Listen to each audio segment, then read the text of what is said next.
Hey, everyone.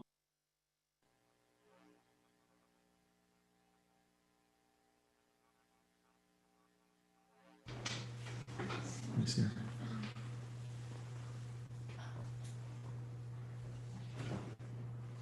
Yeah. Don't say anything.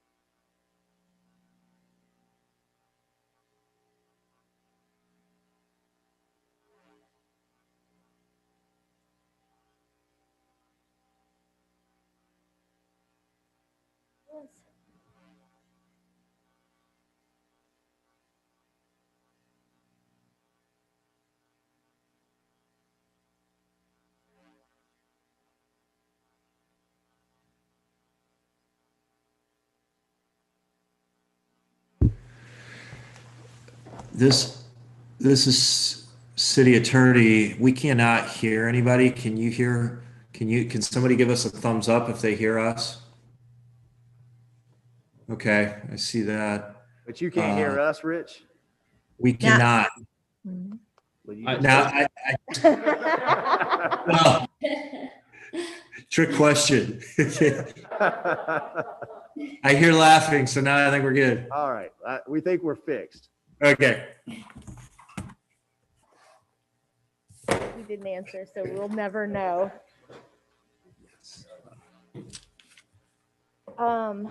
Okay. We have the November 2nd, 2020 minutes to review. Did everyone have a chance to review them? Madam Chair, Yes, ma'am. I have a correction. In the first section where it says quorum check, my name was left off. But I was, because I checked down below, I seconded her.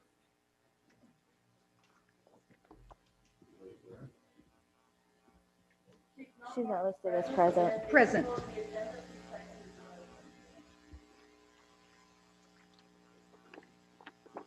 Are there any other revisions, corrections? You're always in our hearts.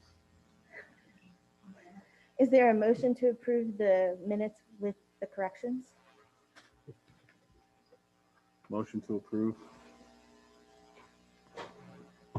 Second. There's been a motion to approve in a second. We'll go to public comment. If there is any public comment on the minutes, the number is on your screen. You can call in. If you're already on Zoom, you can click the little hand button to show that you have input on our minutes. There's a 30-second delay between our live meeting and the Zoom. So we will give people a moment to call in if they have any revisions to our exciting minutes. Dallas, are there any callers? There's been a motion and a second. All in favor say aye. Are there any opposed? The motion to approve the minutes passes 5-0. We'll move on to announcements. First, I would like to announce that former mayor and member Bill Conrad is appearing by Zoom today. Oh, he's trying I'm to here. get in. I see him. Okay. And member Gavin Johnson is also appearing by Zoom today. Hey, everyone. I'm sorry, I'm out of We town, so I would be there if I weren't. also have a new member of the HARB to introduce, Joe Montalto. This is his first meeting with us. So welcome. I saw you already have the binder to learn everything by next meeting, right? Yes, I started reading already. Thank you. We have no old business. So our new business is the letter of support for the Dudley Farm nomination as a National Historic Landmark. And I suppose we're going to Wendy. Yes, Madam Chair, I have the presentation. I'll share my screen quickly. We can look at that one.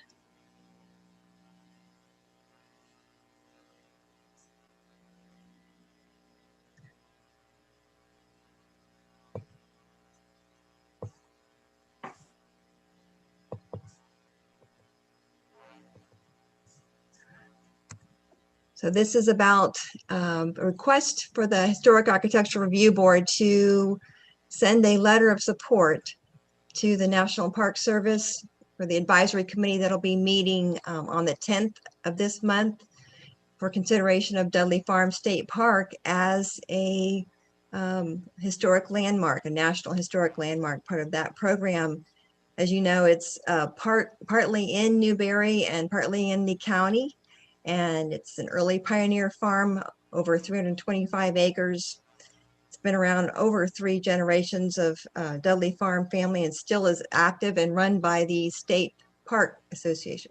So the Dudley Park Historic State Park, this is the location on the north side of West Newberry Road. And as a certified local government, the city of Newberry, we review and designate and preserve, participate in all of that as far as historic and cultural resources within the city. And as I said, on the 10th, we've got the advisory board that'll be considering the nomination that's already occurred for Dudley Farm to be an actually designated National Historic Landmark, and to show support. Even the city of Newberry, as well as the county, has authorized letters to be sent from their commissions. And we are asking also that the Historic Architectural Review Board also send a letter, and you have that in your packet. And the recommendation of staff is to authorize the chair to sign that letter to be sent on to the National Park Service. And that concludes staff report. You do have that in your packet. And I also included an article that appeared in the Alachua County Today paper after we had the letter signed by the City Commission.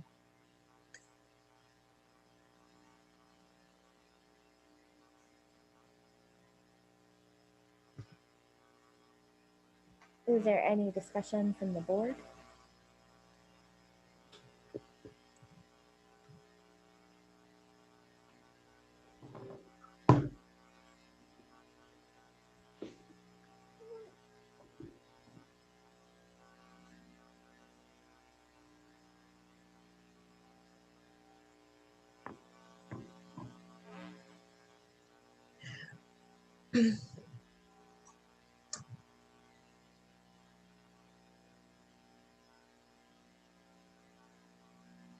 What's happening?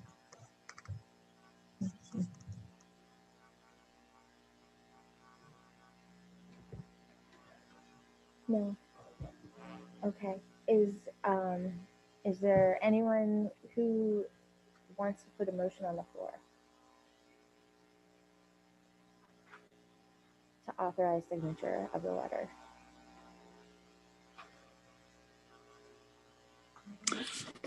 This is Bill Conrad. I'll make a motion to authorize Madam Chair, I'd the like mayor to- letter of support for the farm. Move that we have our chair sign this letter asking that Dudley Farm be considered a National Historic Landmark.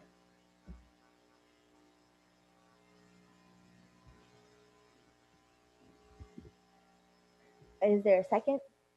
Second. There's been a motion at the second. At this time, we will take public comment on the motion that's on the floor. This is to authorize the chair of the Historic and Architectural Board to send a letter in support of the Dudley Farms nomination as a, let me get the wording right, National Historic Landmark. The number should be up on the screen.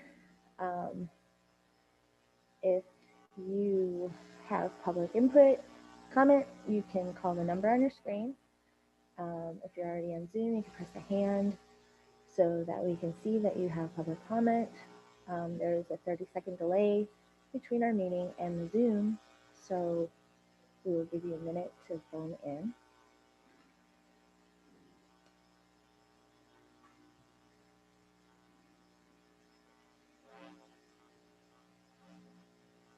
Are there any callers? Is there anyone in the chamber who has public comment on this? Okay, there's been a motion and a second. Is there any additional comment from the board? All in favor say aye. Aye. Any opposed? The motion passes. I should be doing roll call since we're doing this. Okay, so since we have 2 Zoom members, we'll actually do a roll call vote. Mayor Conrad? Aye. Board Can Member you hear me? Johnson? Aye. Oh, they can't. Oh, he can't vote. Oh, okay, sorry. Okay, thank you for clearing that up. And then everyone in the room voted. I should still do roll call. Okay. Board Member Montalto? Aye. Board Member Urched? Aye. Aye. Board Member Woodcock? Aye. Board Member Loy? Aye. And so it is a 6-0 vote. I count too. Yes, sir. I just wanted to say, thank the P&Z, I'm sorry, the HARB, for approving, sending this letter. It's a wonderful opportunity for Dudley Farm. This is going to be great for them, great for the city of Newberry, and we're really excited about it. So thank you guys for the support.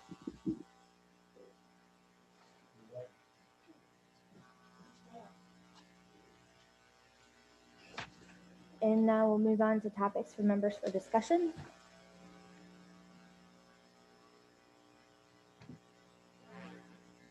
Board Member Loy? Board Member Woodcock? I do have just one thing. The city commission last budget, not this past one, but the one before, gave some money to the committee that's working on the museum at the Little Red Schoolhouse. And then, of course, by January, February, whatever, we could not get back up into the building to complete what we were doing. But it's not over, Mr. Thomas. We will be back, but we have, I have gotten some stuff finished that's going to be going up. And if there's anyone, anytime, any of you, anybody, public, whatever, that would like a special tour, I think that we could go in if there was just 1 or 2 of us, correct? To do that, I would be glad to show people what we're doing. But we haven't quit. What? I hope the city didn't spend that rest of that money.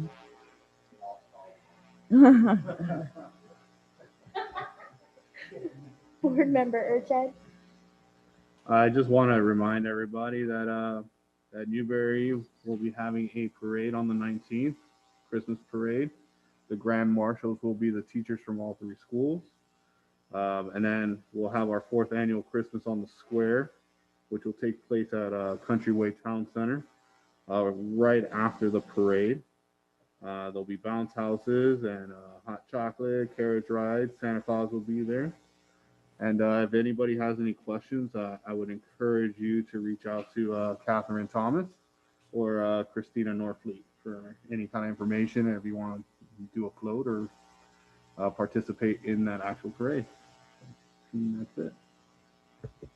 Madam Board Member Chair, Montalto? This is Madam my Chair, first this reading. is- I really don't have many comments, except I'm looking forward to working with the board and the community on this upcoming project. So thank you. Madam Chair, this is Conrad. City Attorney Maltby. Can you hear me? This is City Attorney Maltby.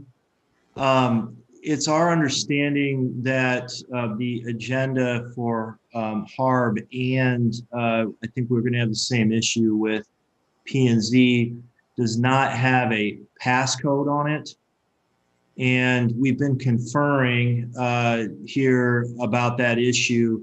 And our recommendation would be probably not a popular one, but our recommendation would be that we recess these meetings so that we can include a passcode that would be available to the public to use. We do have some concerns about sunshine. We're not telling the board that we need to do that, but our recommendation is that we do that, and we would ask for some direction on that issue. I apologize. We're just looking through this issue and trying to understand it, but that is our recommendation. Madam Chair. Rich, can you problem solve this with me for just a minute? Because we've all got all dressed up here. If we could put the passcode onto link right now, we can update that so that if you're watching us on YouTube, if we just read it out loud a couple of times. And I also believe that everybody who is interested in the agenda tonight is already here. So, in my mind, the level of risk here for us to keep going, if someone complains and we can reconvene and do it again, if someone says, hey, I really needed to talk, that would be how I would proceed. To say, let's go ahead and do it one time now. If all of us being aware that if someone objects later on, we may have to come and redo it. But I'm looking at the room right here, and I think that everybody who has expressed interest in these agendas has been noticed and is here. What's your thought on that? Mr. Mayor, the one concern, and as you stated, if most people are already there, we may be able to move forward. But the one concern is just the folks who didn't know to check YouTube first. So they tried to get them by Zoom, either by phone or on their app, and they've had no way to access it, and any potential barriers for them not being able to attend in person. I can't, can you speak up just a little bit louder? I'm having a hard time hearing you, and some of the board members are having a hard time hearing you. I apologize about that. I said the one concern that we have is that because the password wasn't on the agenda itself, anyone who tried to access by Zoom, so whether on the app or calling in, they've not been able to get on, and they may have some barriers for coming in person or not know about the YouTube channel. That being said, the reassurance that that interested parties are already in the audience, if everyone chooses to move forward, it's just an understanding that we may need to put these back on the agenda if anything comes up where someone felt they were not able to be adequately heard at this time. Okay. I think Janine might have some updated information. I'm sorry, we cannot hear Janine. I just checked my email, Janine Mirnack, Assistant to Planning and Zoning. I had one email from a citizen asking for the password, which I just replied to.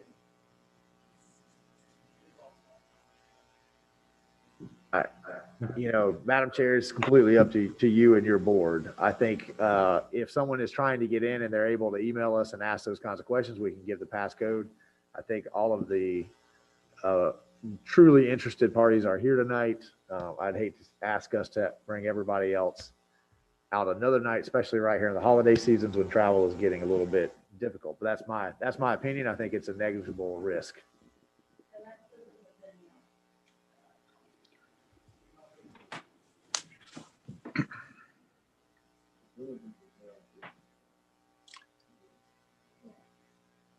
Madam Chair, if I may.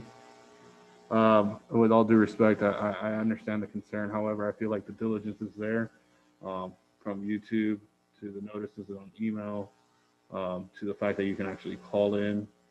Yeah, you might not have access to Zoom at that particular moment, but kind of feel like the diligence is. And it is closer to the holiday season, but I do like the fact that our attorney did mention that if it does come up, we can bring this back onto an agenda if need be. So I feel like that's an option, but whatever, Madam Chair, I'd like to hear your thought. No pressure. So to the attorneys, what is, in the likelihood that there's somebody who feels that they did not have opportunity to public comment, what is generally the remedy that we would it reverse any decisions were made? Would we have to redo the whole meeting? Well, it could be a combination of all of the above. It depends.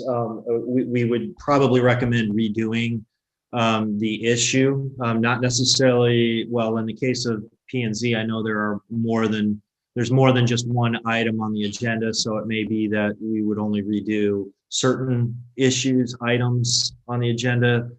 That could be one remedy. The other thing is just in general, I mean, there's a potential, if there's a sunshine, an alleged sunshine violation, it could involve, other penalties that are very different from redoing the meeting. So that would be a concern. I would agree with the mayor's comments that we can minimize some of the risk. But We lost you, Rich. You'd agree with what? Can you hear me?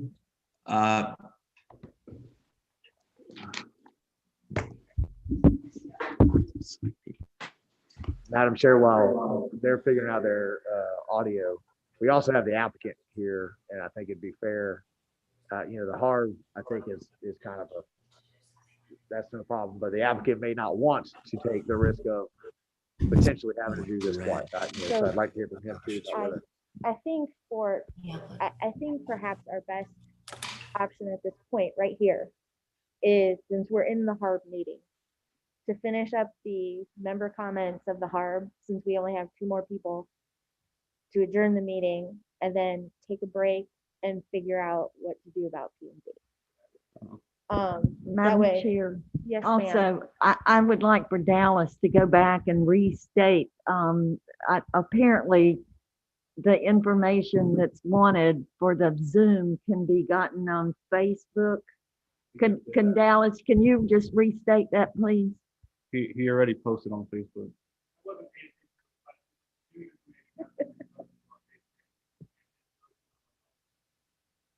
And it's The Zoom information, the correct Zoom information with the passcode has now been posted to our Facebook, and it is on the public comment slide.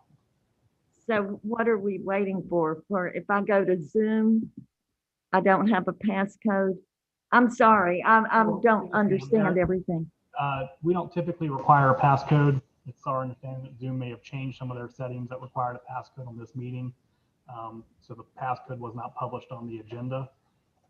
However, as I previously said, we've now published the passcode on our Facebook page. And in addition, it's on all of our public comment slides when the commission or when the board goes into public comment. So a person that knows what they're doing could go back and get the passcode easily? Yes, ma'am. Okay, thank you. Madam Chair, this is Member If Johnson. I'm saying if they know what they're doing. That'd not be me. Yes. Yes, ma'am. Can you hear me? We can hear you. My opinion of the issue is that our attorneys don't interject comments like this very often. And if it's something that they feel is a concern, that we follow their guidance.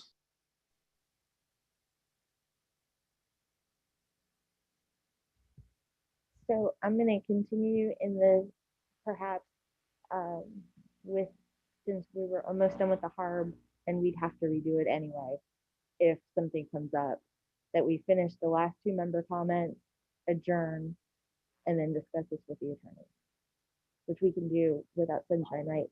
Yeah, 5 minutes between the meetings to get this sorted out and figure out what the best way to handle this might be. So Member Johnson, do you have any comments, topics for discussion for tonight's meeting?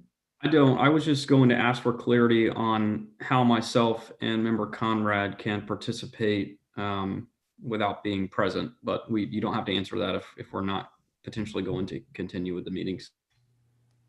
Potentially that will still apply to planning and zoning, so I think it's good to get an answer on that myself.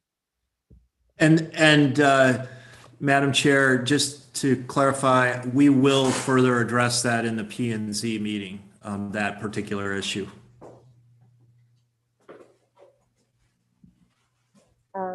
Okay, Mayor Conrad, do you have any topics for discussion? No, I don't. I would say that I'm okay to taking a 5-minute break if you want to put your heads together with the attorney and come up with a way that we can continue the meeting. I'm happy to wait for a few minutes and come back online if you want to have that discussion and then bring it back to the rest of us. I'm fine with it. I'll hang around until you get back on the air. I have no topics for discussion. Mayor Marlowe, do you have topics for discussion? My only topic for discussion would be perhaps to ask the applicant, Brian, if you could not distract him for 1 second so you hear this, Brian. But I don't know that that should happen during Harb. Well, I mean, if he doesn't want us to, then doesn't that change? I guess we could, but I think that's probably public record if he's, that could potentially create a sunshine. So if he could just maybe just head nod that you're willing, or no, I don't want to move forward at all. Yeah, okay, that's all I need. Thank you. Okay, so with that, the Historic Architectural Board meeting is adjourned and we will be back in 5 minutes.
What Rich was trying to say is, regardless of the risk of somebody Rich, can you hear us?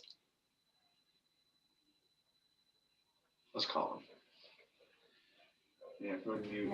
Can you hear us? Yeah, we're here. Okay. Rich, I'm going to call you on my cell phone, put you on speaker, okay? Perfect. Okay.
I can't hear any audio coming from the Folds and Walker office.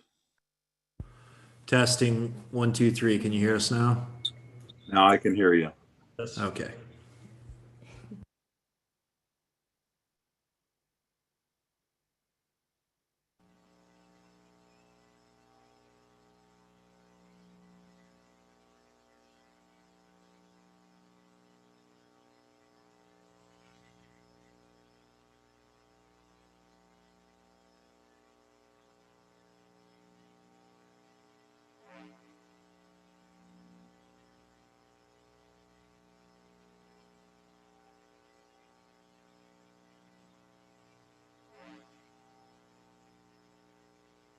Okay, if there's any conversation going on now, I can't hear it. I have no microphone on. There will be a call to order, an approval of the agenda, an approval of the minutes from November 2nd, 2020, announcements, old business, new business. We have 5 items under new business. Item 2 is a public hearing on a petition for a special exception to allow a recreational vehicle resort. It's a quasi-judicial hearing. Item 3, changing 3 recently annexed properties' future land use designation from Alachua County rural to agricultural, rural agricultural to City of Newberry agricultural. Item 4, that's also quasi-judicial. Item 4, rezoning 3 recently annexed properties from Alachua County rural agricultural to City of Newberry agricultural, also quasi-judicial. And item 5 is a discussion regarding food truck regulations. Then there will be topics for members for discussion, and then we will adjourn. So first we need an approval of our agenda. Motion to approve. Second. There's been a motion to approve and a second. At this time, we will ask for public comment on the agenda. On the screen is the number to call in. From home, if you need to call in, you can raise your hand.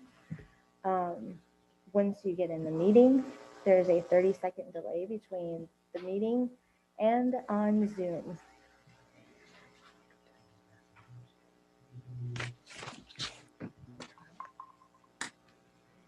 And we're still counting down that 30-second delay.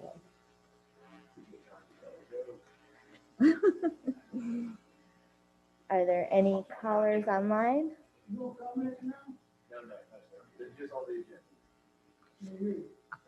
Just on the agenda right now. There will be public comments for each of the items as we discuss the items. So there's no public comment on the agenda. We have a motion to approve in a second. All in favor? Oh wait, I gotta do roll call, sorry.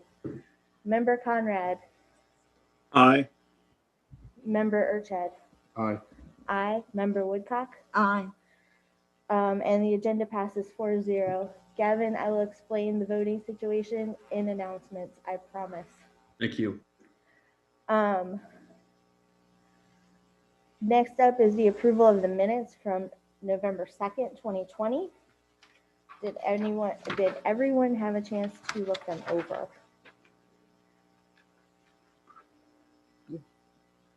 Are there any corrections, revisions?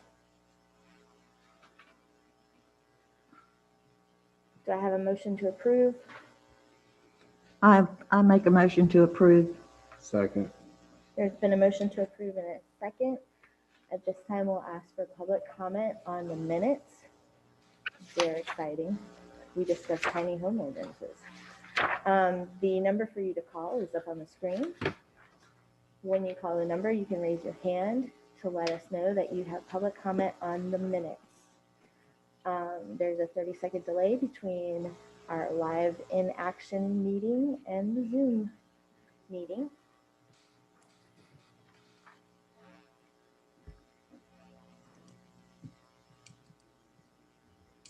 And are there any callers? We have a motion to approve in a second. All in favor, Member Conrad? Aye. Member Urchad? Aye. Aye. Member Woodcock, Aye. and the motion passes 4-0. Under announcements, during the previous HARB meeting, we had a discussion about the passcode not being properly displayed on the notice of the meeting. It is displayed on the notice that is put up on the YouTube screen for our meeting. There are concerns about whether public comment can be accessed without the passcode. The passcode is now available on the City of Newberry's Facebook page. It's also still available on our YouTube when we put up the screen. So after meeting with the lawyers during the intermission, we decided to proceed with the meeting since all interested parties are actually here in City Hall. And if the public feels they did not have the ability to comment, there are ways that can be remedied in another meeting, at the Board of Commission, at the City Commission meeting. So we're going to go ahead and proceed. However, that means for those of us on the Planning and Zoning Board, because this may potentially come back to us after this meeting, that we will be under the Sunshine Act and will not be able to discuss this amongst ourselves after this meeting until this proceeds forward. We also discussed the voting for our Zoom members and the difference in who can vote and who cannot. Yeah. So if you fall under the governor's executive order for the classification of citizens who can appear remotely still, you are allowed to vote on Zoom. If you are on Zoom for other reasons, you are not able to vote. That was my understanding. Do I have that correct? Madam Chair, this is Rich Maltby. It's largely correct, but we want to clarify a couple things on it. First of all, the commission did recently pass a resolution.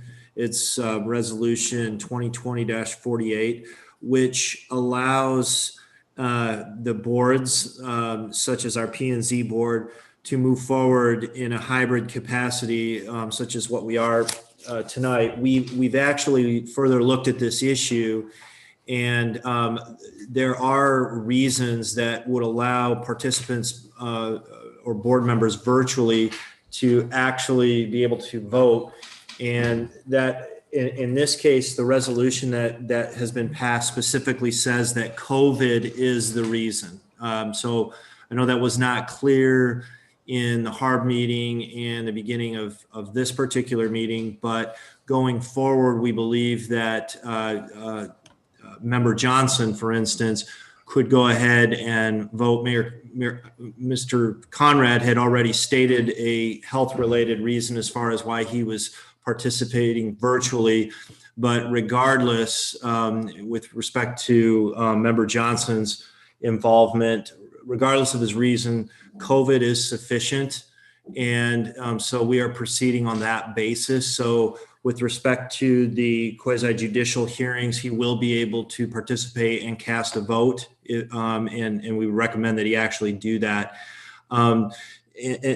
Also, just to briefly address the situation with the passcode, what we would add is, we want to, number one, reemphasize your point that it is very important for all of our members tonight to not have any discussions regarding these matters, regardless of the outcome, based on tonight's hearings, because there is a chance that depending on whether there is any type of sunshine challenge or anything like that, we may have to bring this back. Further looking at the issue as far as whether there are other repercussions if we decide to proceed, there's very little, if any, risk at all to the members in terms of any types of fines or anything like that that could be imposed, because this is not a meeting that's being held in secret. We don't think that any type of challenge could ever meet that burden. So we don't think there's any risk to the board members in terms of conducting business tonight in that regard. We would, though, mention for the applicants to particularly hear this, if they have any reservations, knowing that this may have to come back again in front of this board, then, you know, it would be up to them whether they want to pass or adjourn their item tonight and take it up at a later meeting. If they choose to go forward tonight, that is perfectly fine as well, but they just need to realize that there is a chance that it could be back in front of this board for further deliberation.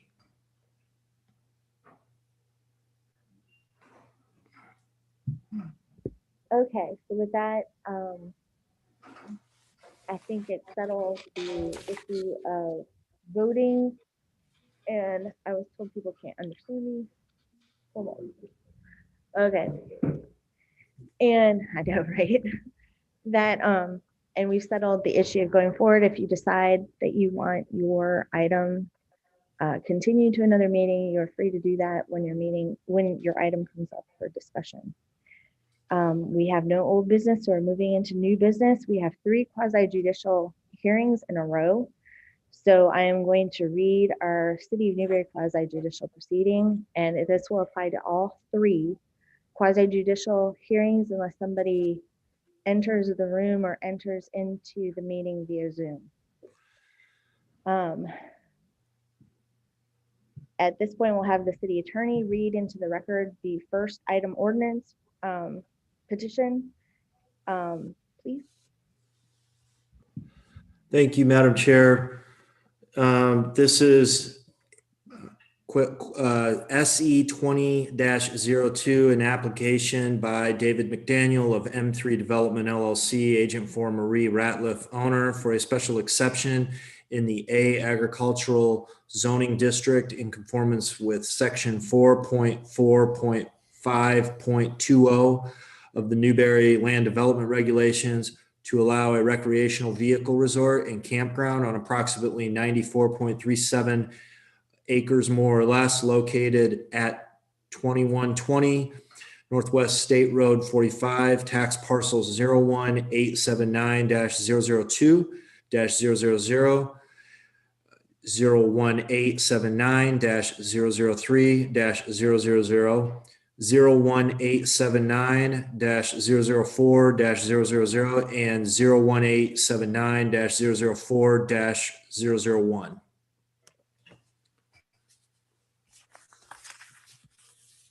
The rules, all public testimony will be taken under oath. Everyone testifying will be subject to cross-examination. All documents and exhibits shall be entered into evidence. The giving of opinion testimony is limited to experts, and closing arguments will be limited to the evidence of record. The procedure is the applicant, staff, and all participants requesting to speak will now be collectively sworn in. So if you're going to speak to any of the 3 quasi-judicial items, this one with the special exception for the recreational vehicle, the annexations, please stand at this time so you can be sworn in.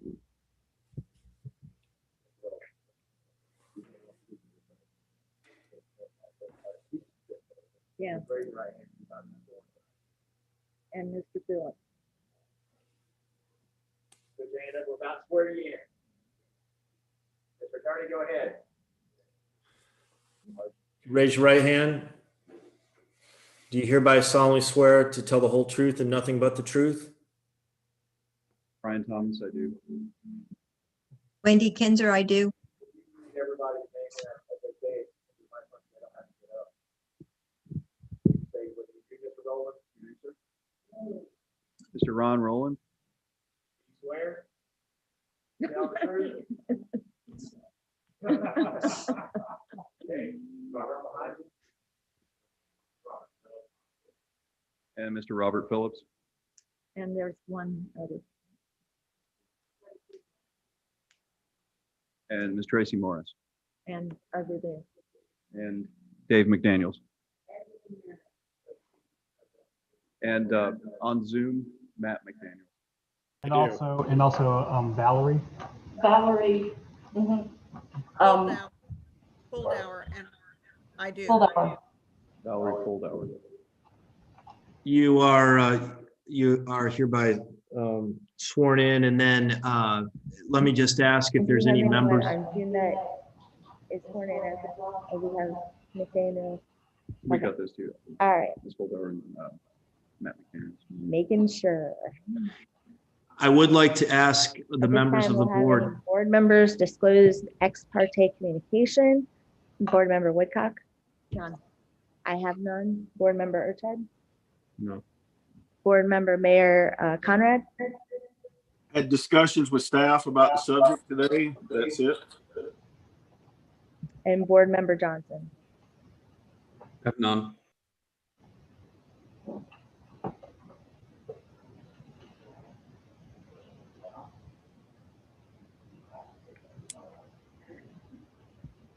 So our presentation order is going to be the staff overview and the application, then the applicant rather, sorry.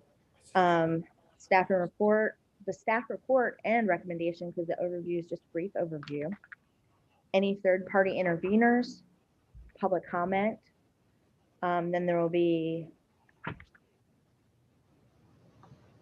cross-examination by the applicant, cross-examination by the party interveners, which we have none because they have not notified us ahead of time, which is required. And then the staff may may do cross-examination. Sorry, I'm a little rusty. It's been a long time since I've had to read these. Then members of the decision-making body through the chair may ask questions of the staff, the applicant, our non-existing party interveners, and the participants. Final arguments are made by the applicant and then the staff relating solely to the evidence and testimony presented at the hearing and introduced into the record. Then the city attorney will advise us of what the applicable law is. So with that, we are going to start our staff overview.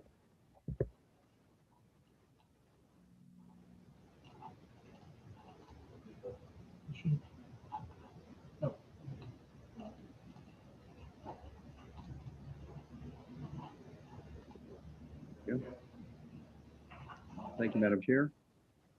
As the attorney stated in the introduction, this is a special exception request, number 2020-02, application by David McDaniels of M3 Development, who is acting as the agent for the owners of the property in Ratliff, to basically approve special exception for a development of the RV resort, 4 parcels that are contiguous to each other on State Road, north on State Road 45. Staff's recommendation is the approval special exception application 2020-02 by the Board of Adjustment, recommendations to the Commission. The Board of Adjustment. I'm a little rusty too, pardon me. This is the first time back since COVID started in person, and I'm a little bit rusty myself. Getting tongue-tied and twisted. So anyway, recommendation for approval of the special exception request to the Board of Adjustment with conditions. Well, we stated that it's on approximately 93 plus or minus acres on State Road 45 across from the east of Newberry Sports Complex on the west side of State Road 45. The request is for a maximum of up to 850 units. They have submitted the site plan for phase 1, which is up to 348 units combined total. Some of those they're requesting would also be park models and not just sites for the RV hookups. And then the associated site development is also drawn on the site plan, including parking and internal driveways, stormwater management, etc.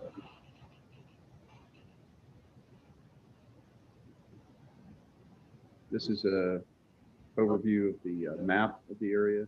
As you can see, to the east is the Newberry Eastern Sports Complex. And then to give you an aerial view, a little bit better idea of where it's located. You can see the sports complex on the east.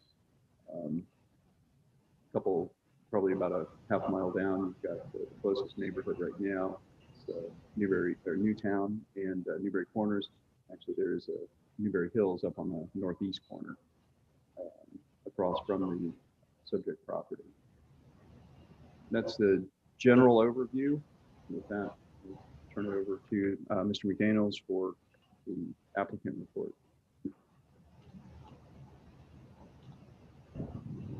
Madam Chair, before we go further, I would like to just say it's being very difficult. I know we're all wearing masks, but if everyone would almost shout out and speak slowly and clearly, that will make a big difference. And we have some hearing issues within here. Thank you. Thank you very much. It's an honor to be before the Planning and Zoning Board today. Brian, thank you for the introduction. As you know, M3 Development, we've been working in Newberry for about 6 years. We've completed one subdivision and working on a second, and have some others in the pipeline. And since we were here, there was a number of people came to us and said, hey, would you consider developing an RV park? And my first reaction was, I don't do RV parks, and just kind of brushed it off. And over time, we came to realize that the opportunity was significant and that the need was also significant. So I'm going to start with showing you a few slides. Also, before I get started, I just realized I want to introduce my brother, Matt, who's joining us by Zoom. Matt, if you'll introduce yourself.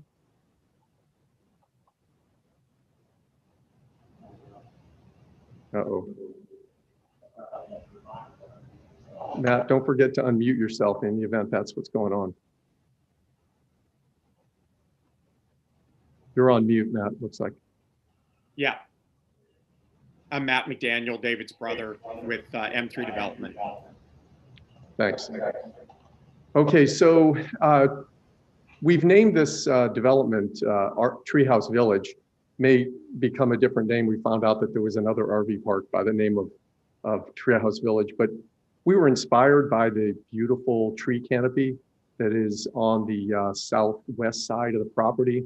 It's nearly 7 acres of hardwoods. And I remember walking up to the site and walking into that canopy and going, wow, this is gorgeous. And so we thought about ways in which we could use that canopy.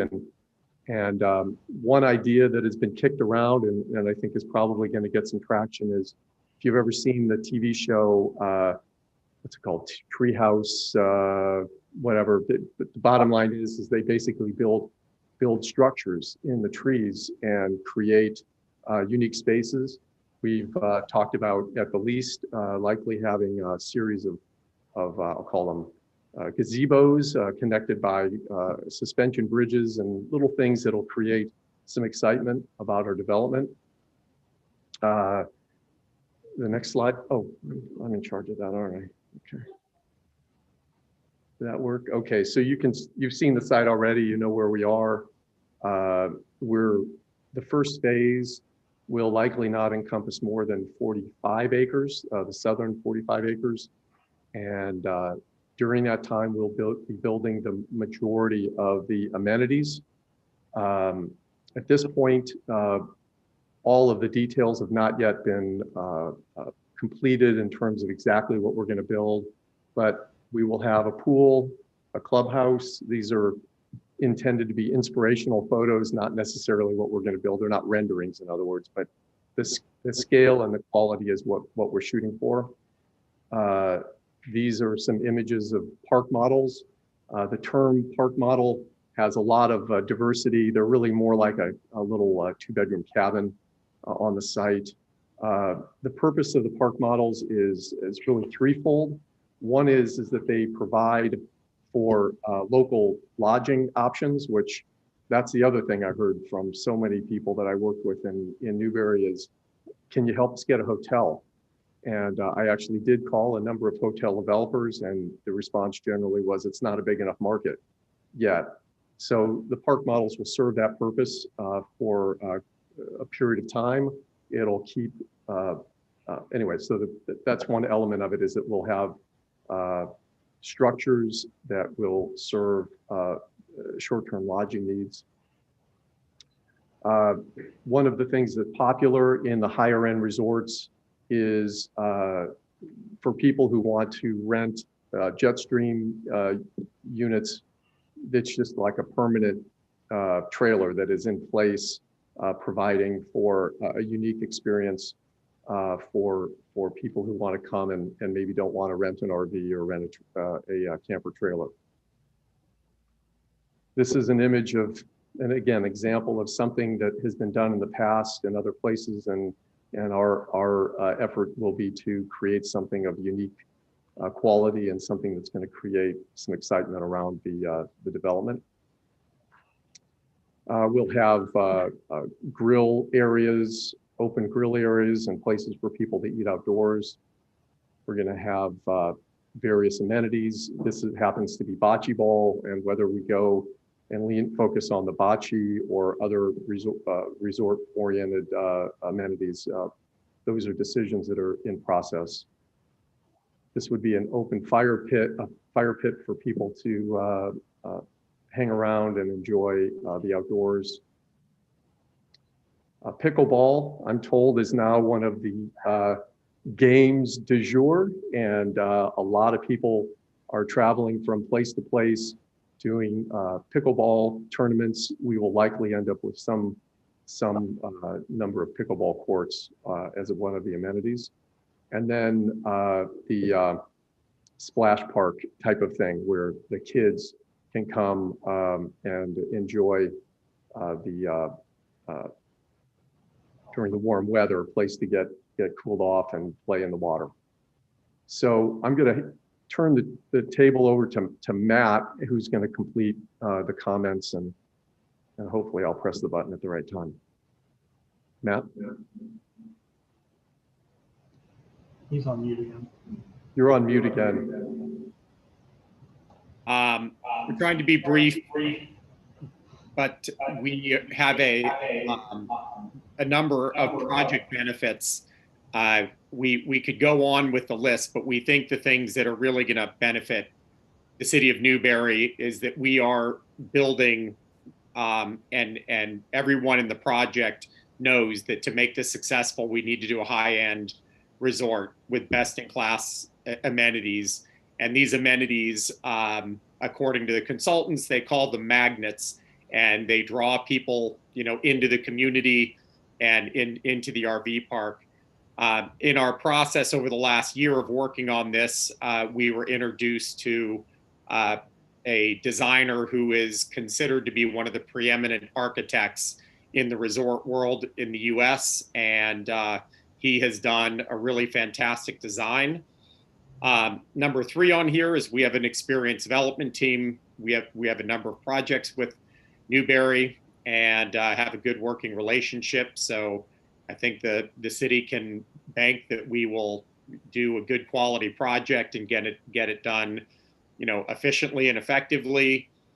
Then the way we did our design, the main buildings are probably going to be set about 50%, about halfway towards the center of the property. If you look at the site plan, the main clubhouse. And we wanted this for a lot of reasons, because it reduces the visual impact, to people at the street level, but it also creates an environment where once people are in the resort, they're really feeling like they are surrounded by the resort. As Dave pointed out, we have 7 acres. I'm saying here over 5 acres of tree canopy, depending on how we have to, move a few things. But this tree canopy we think is beautiful. We think it's going to be a really good amenity with walking paths and common areas. And then of course it's also, adding to a great piece of open space for the property. And then finally, we've also been working with, over the last year, a fantastic property management company that is also a consultant, and the property is going to be managed at a very high professional level. And then benefits to the community. As David said, we've had a lot of people talking about the ability to have a visitor come to Newberry and spend the night. And our park model cabins will serve that purpose. Those park model cabins also are a very necessary part of a resort, because when you get to that level of resort, there are a number of families that want to meet, and some families have RVs and other families don't have RVs, and they can all come and meet up and stay in a cabin, in a fixed cabin or in an Airstream, as David pointed out. We are confident this will increase demands for local goods and services, which of course is a great benefit to the community. An increase in the property tax base, sales taxes and gas taxes. And we obviously will support the sports tourism, all of the activity that comes in the sports world into Newberry. We think will be a real benefit to that. And finally, serving as a magnet for new visitors. We're certain, with our marketing and the various amenities that we will have, that we're going to be, bringing a number of people into Newberry who had not visited before. So those are our benefits. Dave, what's the next slide there? These are more of the same. The same. So we are conclude. So you all know us as lot developers. Tell you a little more about my two brothers and I. I've primarily been on the residential land business, which is what you've seen most of us here in Newberry. But what you don't know is that my brother Matt founded and owned 2 restaurants, one very successful restaurant in Hermosa Beach, California, another in downtown Orlando. My older brother Pete used to work for an apartment management company where he was the regional president for a company that his division alone managed over 19,000 apartments. And so we bring a depth of experience that will provide high quality and well-managed operation. Obviously, if something isn't run well, it's not going to look right and people aren't going to come back. And we feel extraordinarily confident that we both bring the skill as well as the intention to provide a super high quality development for Newberry. With that, I believe I've covered all of our points.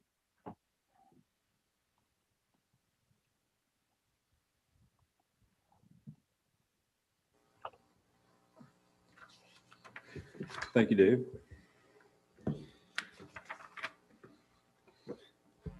Okay, and so back to the staff report.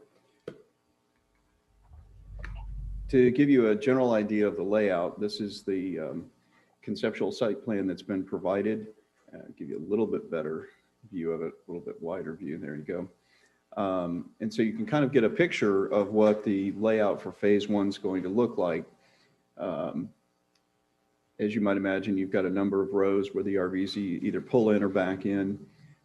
You've got an area for all the amenities in the center, upper center. And then you see the big circle, and I'll show you an aerial view of the landscaping plan.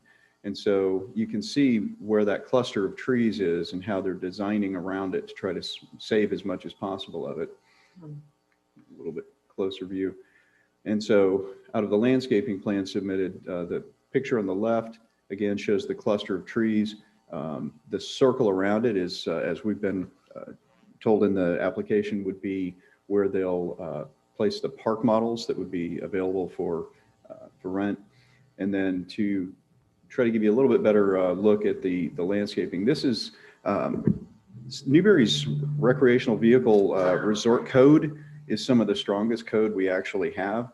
And so the landscaping requirements to actually put in an RV resort are higher than any other of the landscaping requirements in our code. And the reason for that is because the city wants to have, if you're going to have an RV park like this resort, you want to have that higher level that's attractive from the road as well as internally.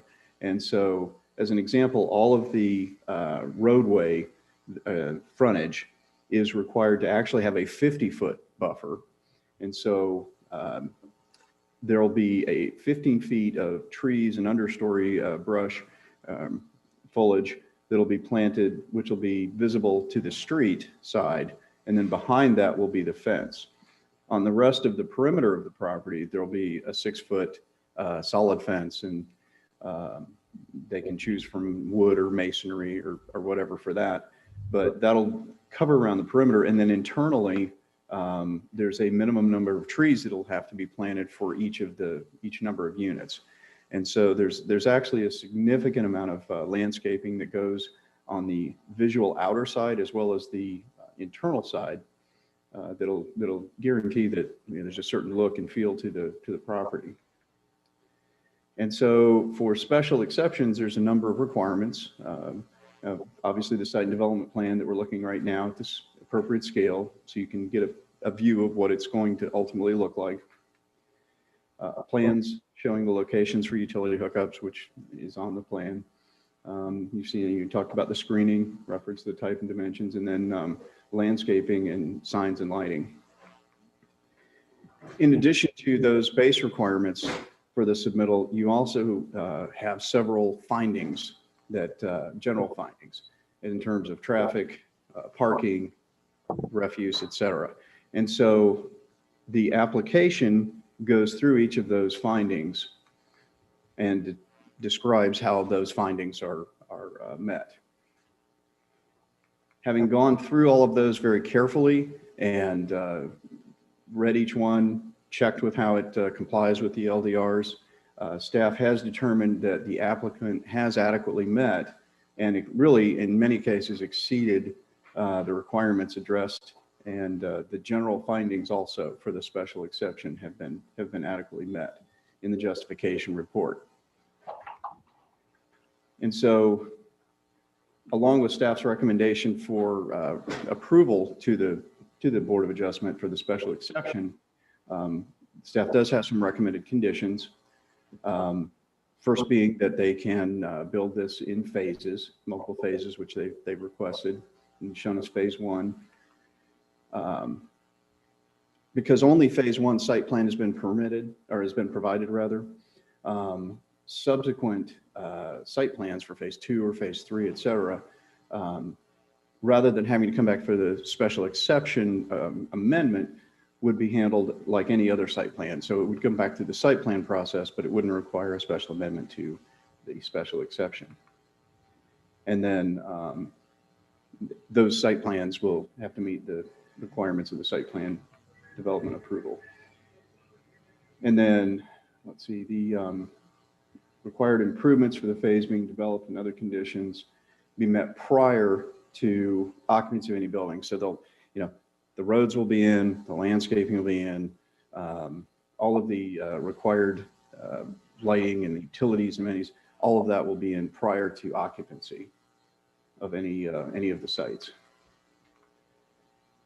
Likewise, utilities, electric will be underground, again, for aesthetics. The city will, or the applicant will connect to water and wastewater services from the city of Newberry, which are available in that area. The refuse containers will be screened, and that's also in their application, that they'll screen it with both fencing and landscaping. Stormwater management, like most all of our other developments, will be permitted through the Water Management District. Light pollution prevention, that generally pertains to how the security lights are placed, and so they would have to be placed so that they don't spill over onto adjacent properties. Of course, fire and life safety will meet all of the Florida Fire Prevention Code requirements. Staff does also find that the application is consistent with the comprehensive plan. developer will proceed, if approved, in compliance with all of the requirements for the comprehensive plan, as well as the land development regulations for a special exception. And as it says, the site plan will govern the development and use of the property. And of course, any structures will have to meet requirements of Florida Building Code. And so with all of that, staff, as I said, does find that it has not only met, but in many cases exceeded the requirements for a development. And so we do recommend approval for the special exception by the Planning and Zoning Board to recommend approval to the Board of Adjustment with those conditions and potentially any others that the board recommends. With that, Mr. Mayor, or Madam Chair, conclude the presentation. Thank you very much. We did not have any third-party interveners for this action. So at this time, we will have public comment. We will put up the notification on Zoom so that you can call in. If anyone here present would like to come up, please state your name at the podium before you give your comments. And you have 3 minutes to speak. And then after everyone here has discussed, brought forward their public comment, we'll go to the people on Zoom and phone.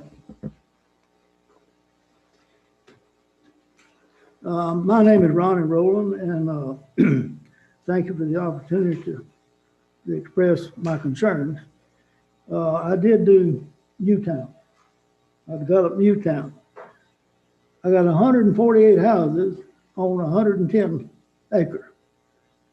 Now this place is going to have 850 on 92 acres. I don't understand how this can work as far as the codes go in Newberry. What size lots will they have? And the codes have to be, there's a distance between each one of these. Does that conform with the city code of Newberry? Is my first question. My next question is, what kind of restrictions would y'all have on this project as far as maintenance, as far as keeping things up and looking neat and nice? There's 2 of these in Chiefland. If you go back the back road to Walmart, you'll see one that looks like a disaster. And this only just started. My concern is, how will this be kept? In what condition and how neat will it be done? And what are the codes on out there? What you can do with a lot? Can you put a storage unit on it? Can you park 10 cars in one lot? What are the restrictions on it? The answer to my question a while ago about water and sewer, I think this will be involved in this. There will be water and sewer. And what will it do to the land surrounding me? I have land right south of it and joins that. How will it devaluate my property? That's a big concern, my biggest concern. The property across the road from it, the property north of it, belongs to Mr. Norfleet. How will it devaluate his land? I know there's trailer park. I got a little trailer park that was done 40 years ago on the corner of my property, and it's a disaster. So I need to think, the city needs to really think this over. Do we really need a trailer park? I know it's called something else, but it's a trailer park. And these homes look like patio homes, what I would consider patio homes. How will they be maintained?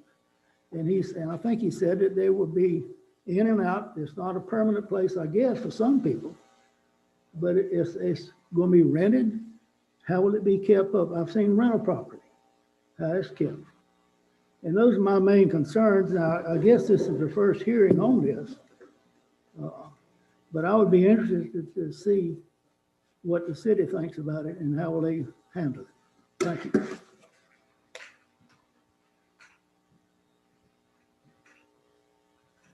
You can come up to the microphone if you want to speak, or can we take the microphone back to him? You want to come, please, sir? Use the city clerk microphone. Use the city clerk can probably drag it out.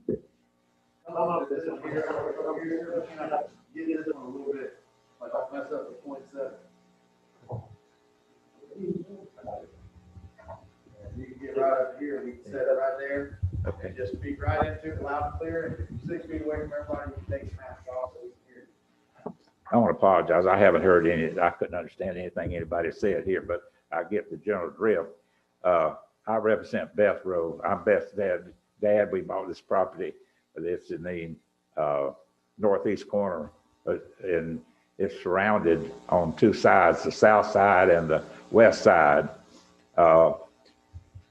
It's hard to dispute anything this gentleman said up here. It's what he didn't say is what I'm here to speak against.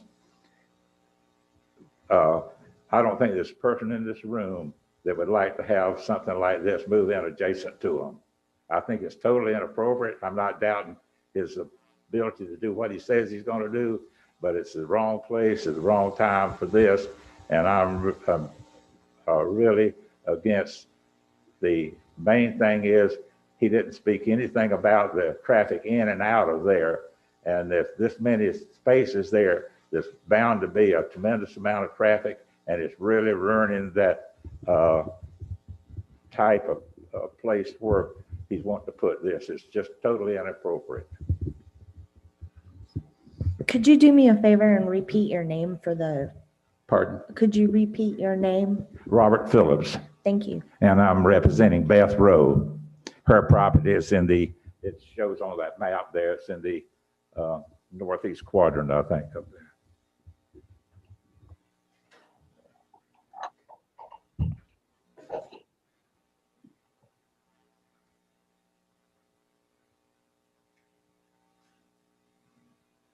Is there anyone else who'd like to come up to the microphone?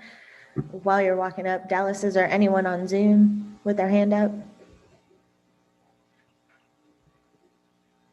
Go ahead, please state your name for us.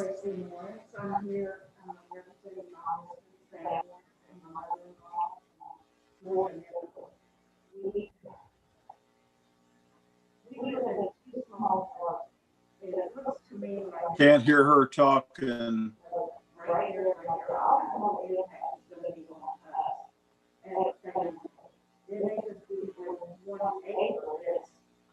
This is board member Conrad. I can't hear anything she's saying. It's all garbled. Well, looking at this, it looks like there's going to be RVs butted up against us, which used to be hay bales when they would do the land. Now it's going to be an RV butted up against our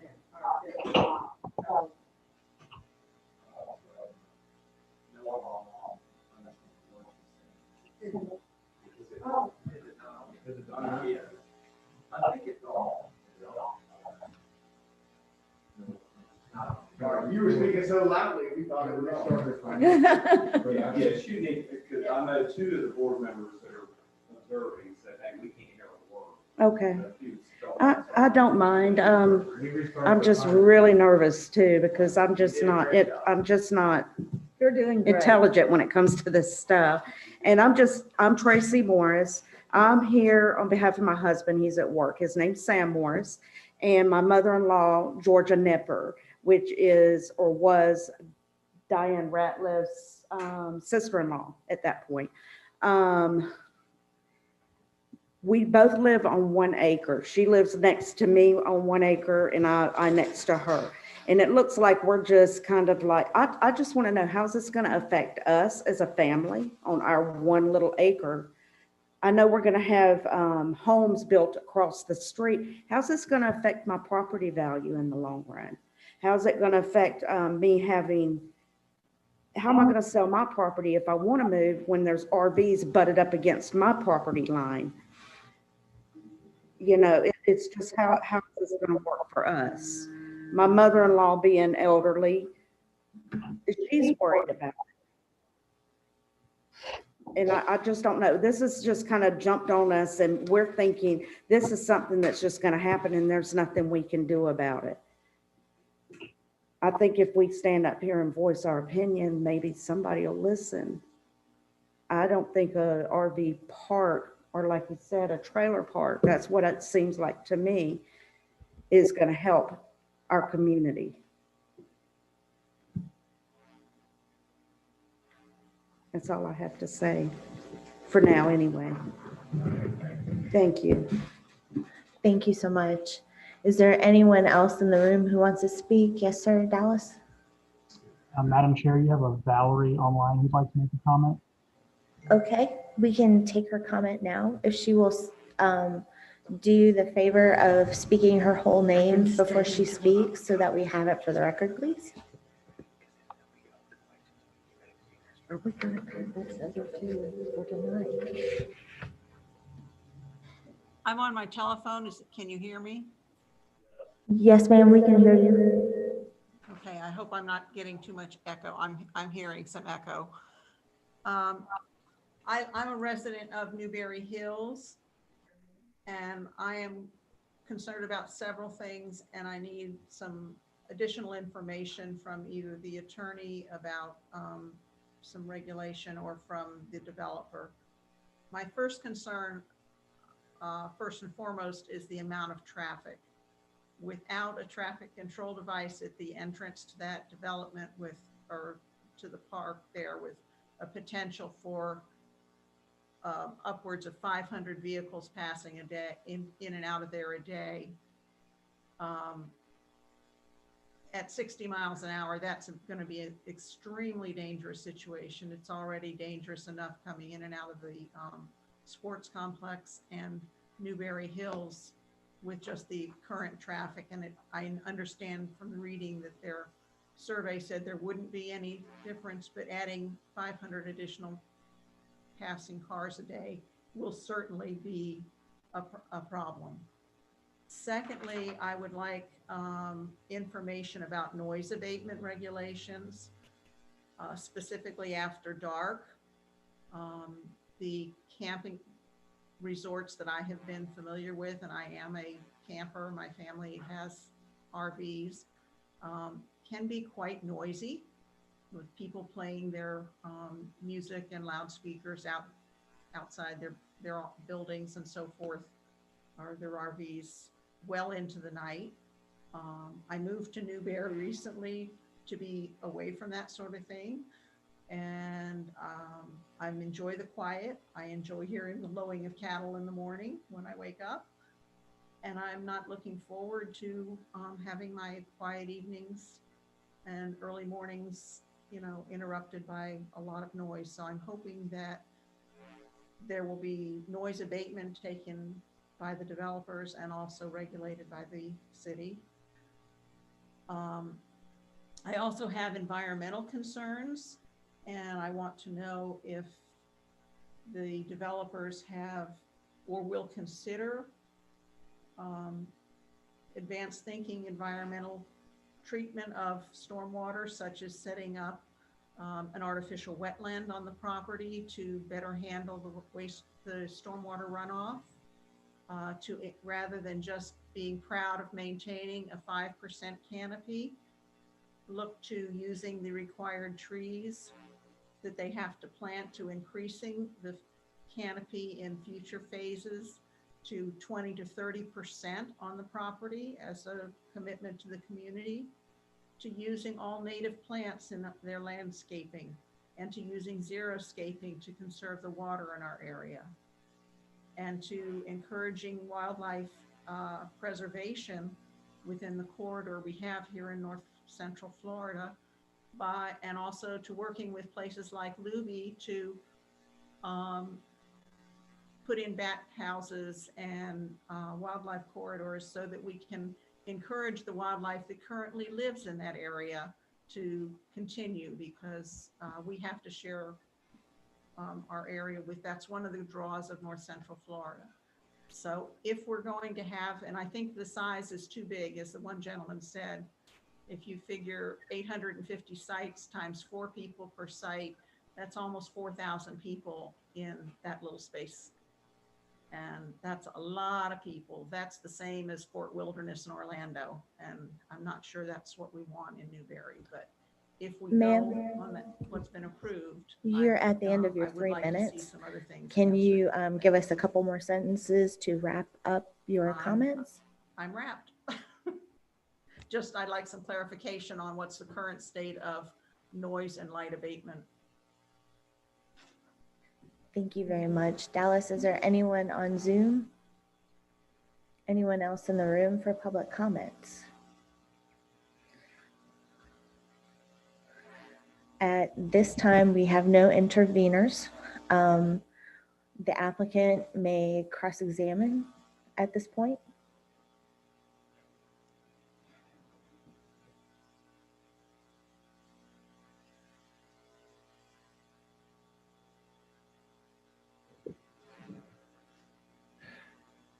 Well, there were a lot of comments brought up.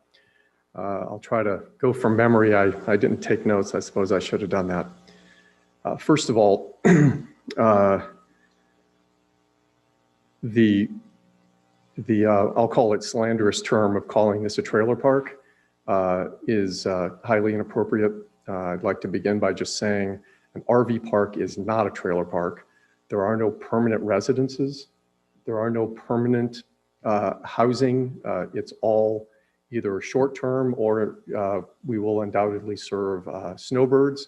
So there could be people who would stay as long as 8 or 9 months at the most, but it is a transient population. It is not a permanent population. It's not intended to be an affordable option to live. It is a place where people come for recreation and retirement or whatever. So I want to make that clear. I understand the concern about the trailer parks and what they end up becoming, and they're unkept and that sort of thing. We're going to be charging premium prices for the use of this facility. We cannot afford to have it be anything other than maintained at the top quality, the highest quality at any given time.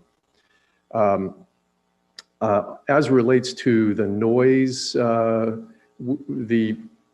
I believe at 9 o'clock is when there's a significant shift in the amount of noise that can be created off of a space, keeping in mind that most of the public spaces are in the middle of the property, so they'll be hundreds of feet away from adjacent properties.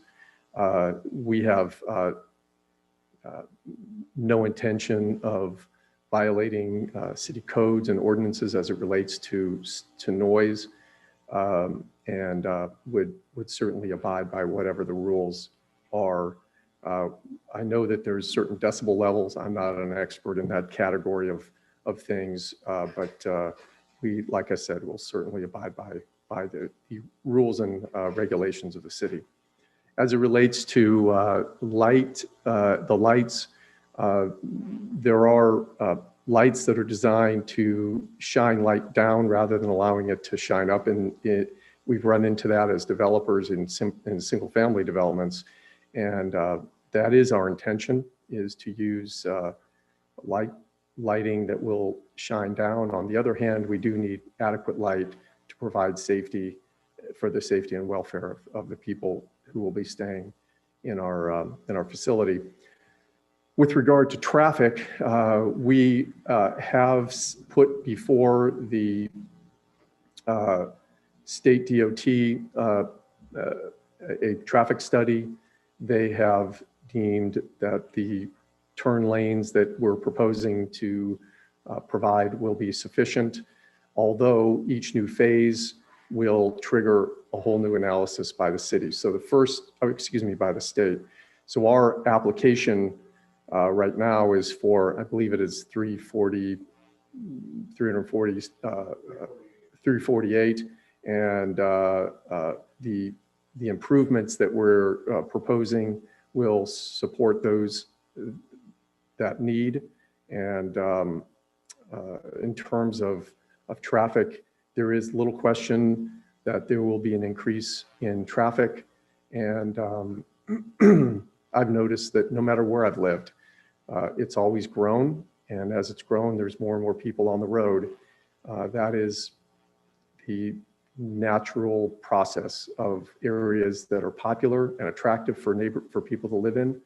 And there's no question that Newberry is an attractive place to live. And we believe also a very attractive place to come and recreate. So I don't know that I covered all the questions. If I didn't, feel free, I guess, to ask. Madam Chair, I think one of the repeat questions was about long-term maintenance. How do you intend to keep the resort up and looking at that high quality? I think you sort of alluded to it when you talked about your pricing structure, but if you could go into more of that, I know that I think all three residents said something about that. Yeah, so I like I said, I think the concern that the residents had is that somehow or another this is going to deteriorate into a place where you have to keep your voice for the microphone. That it's going to deteriorate into a place where you're going to have long-term low-income renters, and it will never be that. It will just simply not. First of all, the current code does not allow for long-term stay. So we'll never have anyone who's living there for more than 6 months, 9 months, whatever time frame we end up with in the code. The current code provides for 3 months. We've agreed with the city staff that we will be coming in for an amendment to that development code to allow for snowbirds to come and stay a normal time frame, 5 to 6 months, which is common among folks who are coming down from the Northeast. That hasn't been done, but at this moment, the park models allow for 10% of the total units that are approved, and that the stay is currently 3 months. With regard to the park models, they're going to be maintained a lot like a hotel, where the furniture is going to be replaced as it wears out. The carpet's going to be replaced as it wears out, just as you would in any hotel. The hotel doesn't continue to get good reports on the on the marketing things. They start losing customers. We have all intentions of keeping this to the highest quality because we believe that that's going to be what's best for our investors as well as the community as a whole.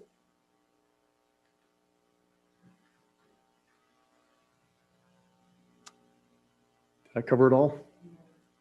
No. We will address some of this with the board.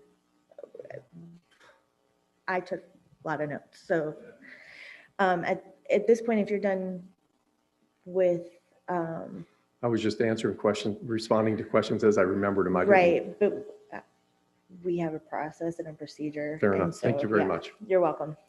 At this point, staff may cross-examine.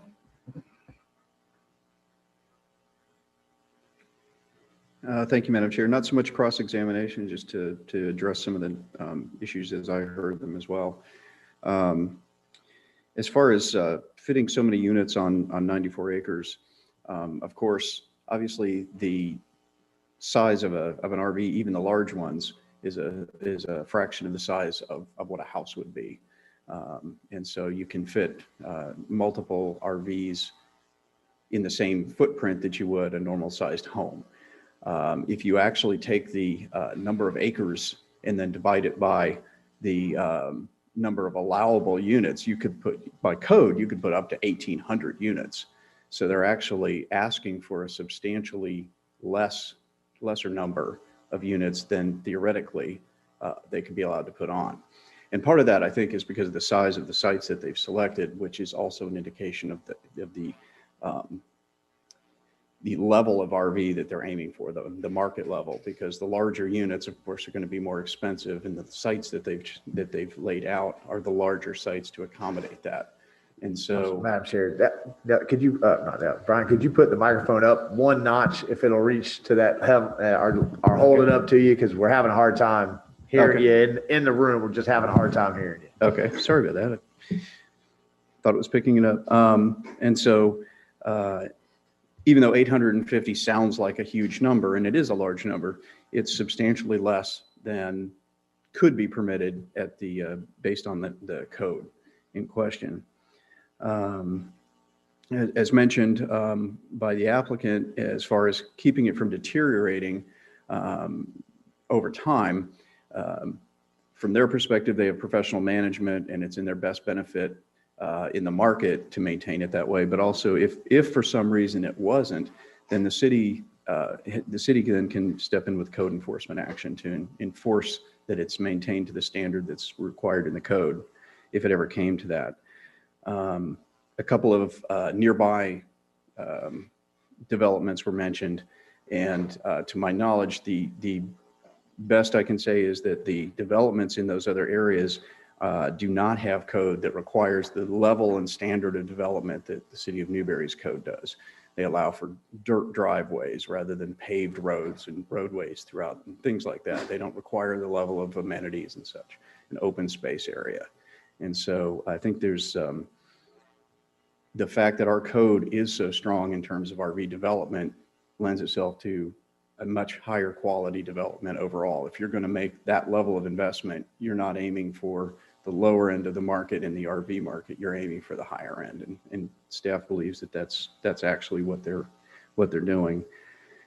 One of the comments was wrong place at the wrong time, and if you look at the code in terms of what it requires of an RV resort development, one of the things it requires is connection to water and sewer, municipal water and sewer services.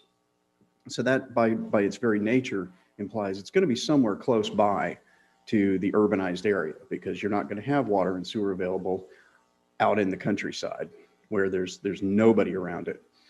And so finding the right mix of very few potentially impacted residents, close enough in to have water, municipal services available, it's actually very difficult to find. And this parcel, we believe, meets all of those requirements, and is actually probably one of the few places you could find in Newberry that would actually qualify. And so I guess what I'm saying is if not this location, we're not sure where it could possibly go as consideration for the board. Let's see. The traffic issues, they have done a traffic study, as was alluded to in the report. It would not negatively impact the amount of traffic on the roads to the point where it lowered the level of service that's currently in place. Of course, it's going to add more traffic by its very nature, as will any residential development or any other type of development. But it's not substantial enough impact that it's anticipated through the study that it would lower the level of service, the overall level of service. As far as noise abatement, again, if noise became an issue, that would be enforceable through code enforcement. There's a certain decibel level allowed during the day. There's a certain decibel level that's allowed at night. And if we were receiving complaints, then the first thing we're going to do is, of course, pursue it through a code enforcement action, get somebody out to measure the noise levels and such, and then pursue it if it was a violation or seemed to be a violation. And one thing that somebody brought up the benefits to the community, but it wasn't really addressed, I don't think. And not having a hotel in the area, when people come to Champions Park, when people come to the Easton Newberry Sports Complex for tournaments or whatever event, and they don't have anywhere to stay, they go to Gainesville to the hotels, and then they spend their money back in Gainesville, even though they came out here for an event. And this is an opportunity, staff believes this is an opportunity, where you would have a substantial number of visitors kind of rotating through over the course of a year that are going to stay in the community for a significant amount of time, 1, 2, 3 months or more, and basically spend their money locally, which is going to support the local businesses, the restaurants, the stores, the shops and things. So staff does believe that there could be a significant economic impact to the local businesses, presenting an opportunity that we currently don't have. So that's my my statement for trying to answer some of those questions.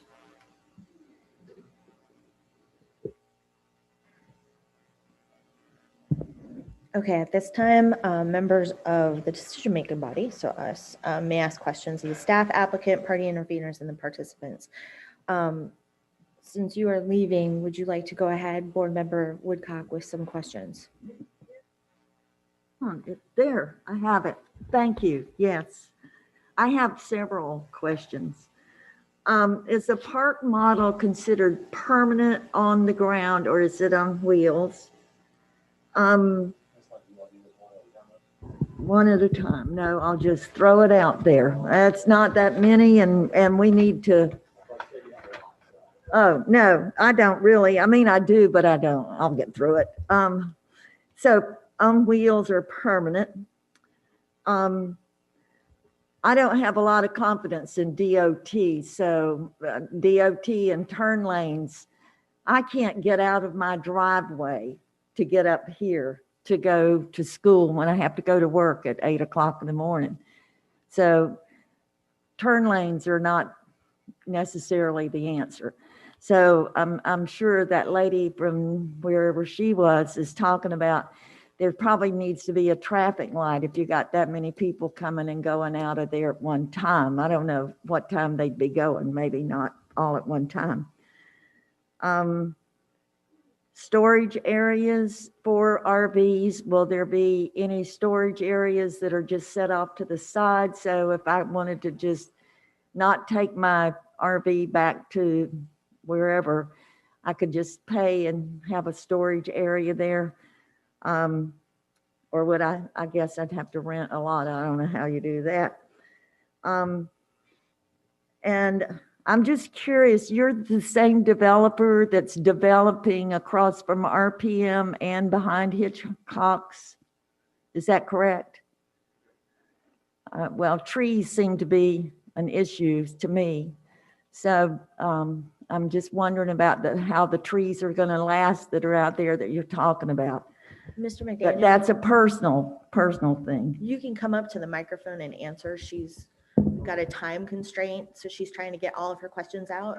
So we have them ready so you can answer them. And one last thing for Mayor Marlowe and Mr. Thomas. When were all these codes written? I don't know where. It must have been when I was a child.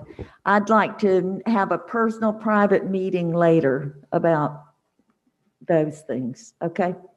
Before I forget to say that. Sorry. Sure.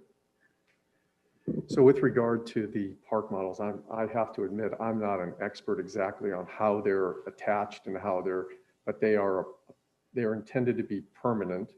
Although they do fit into the category of I guess it's a vehicle as opposed to a house, but it's permanent. They're intended to be there for the long haul. So but I don't know exactly how they're attached, and I don't know how that works, to be candid with you. And let's see, what were some of your other questions? I was just letting you personally know about DOT, but. Oh, yeah. Good luck. But, yeah. That basically whether or not they're on wheels and they can be moved around, or if they're permanent, where they're put there, they stay right permanent, there. yes. Okay. Permanent. All right. Mm-hmm. Now, if we do end up with some of the Airstreams as one of the options, those undoubtedly would be able to be moved, but just like any other trailer. But the intention is to provide something that is unique. And if you look on websites of some of the other big high-end RV resorts, they put in Airstreams because people think it's the neat experience to stay in one of those. So that's all I had. Okay. I'm still concerned about the trees, though. I'll just Well, let you know. Look, he's going to hit me or something. Are you done with this question? I am done.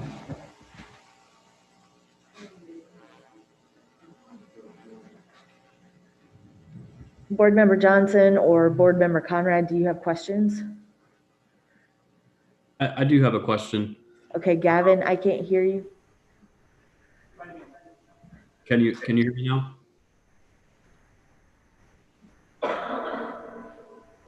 Yes. Yes. Great. On the application on page 23, I believe, where you all address property values and the assumption that the project will increase property values, do you have any data to support that, or is that just a mere assumption that because there's more density created and more activity created that it increases the value of properties next door? Well, this happens to be an area where I am an expert. For 5 years, I was a market analyst in Orlando and worked for major companies like Disney and Universal and the Likes Brothers and other major agricultural concerns. So my opinion is that the improvement will ultimately improve the values of the area, both between improving things like adding road improvements like we've talked about. The water and sewer will be expanded to the other side of the road. We're going to be doing a number of things that will increase activity in the area. One of the things, I talk about my experience being in Newberry and talking with various people. And there's one thing that I've not yet met a person in Newberry who does not consider their top priority is to get a Publix in town. And I believe that this will certainly be a very substantial growth opportunity that will help influence that decision. And then, of course, if we end up with keeping more and more people in town because of the Champions Park events or Easton or even the Gatorback, that there'll be an increase in restaurants and other services, other retail opportunities, and we won't have to drive to Jonesville to go pick up our prescriptions or whatever it might be. So the answer is that all of those things will improve Newberry and will have a positive impact on values. And so my opinion is that it will improve property values. There may be some unique circumstances where where it may not necessarily in the immediate sense, but eventually, certainly the community will be benefited from having more visitors and visitors who stay in Newberry. Mr. McDaniel, I have to disagree with you on one issue, but I don't discount the work that you've done in Newberry, and I think that the value that you have brought to Newberry through your residential development is of note, and I appreciate your enthusiasm about our community. My experience in commercial real estate and in the industry started on the Publix real estate account. I worked for that account for several years in Orlando before moving back to Gainesville. And one of the biggest considerations when looking for new sites, just because you mentioned Publix, are the demographics and the density of residents in an area. And my concern with this project is that it does the opposite. It doesn't positively impact our demographics in a way that encourages commercial growth, in the sense that the folks that are here are transient and they're not permanent residents. And a retailer like Publix can't look at the project with 800 units and assume that those people will be here permanently. So that's something that is a concern. And personally, if I owned a piece of property nearby, I think that this use being on the site is a little bit prohibitive for development of other types of projects. If I'm a neighbor next door, or even a developer like yourself, would I develop the similar residential communities like you've brought to Newberry next door to a transient oriented? And I say trailer park because you use the term yourself. I don't think it's a slander. No, I was correcting that term. Sure, but I think specifically saying it is not a trailer park.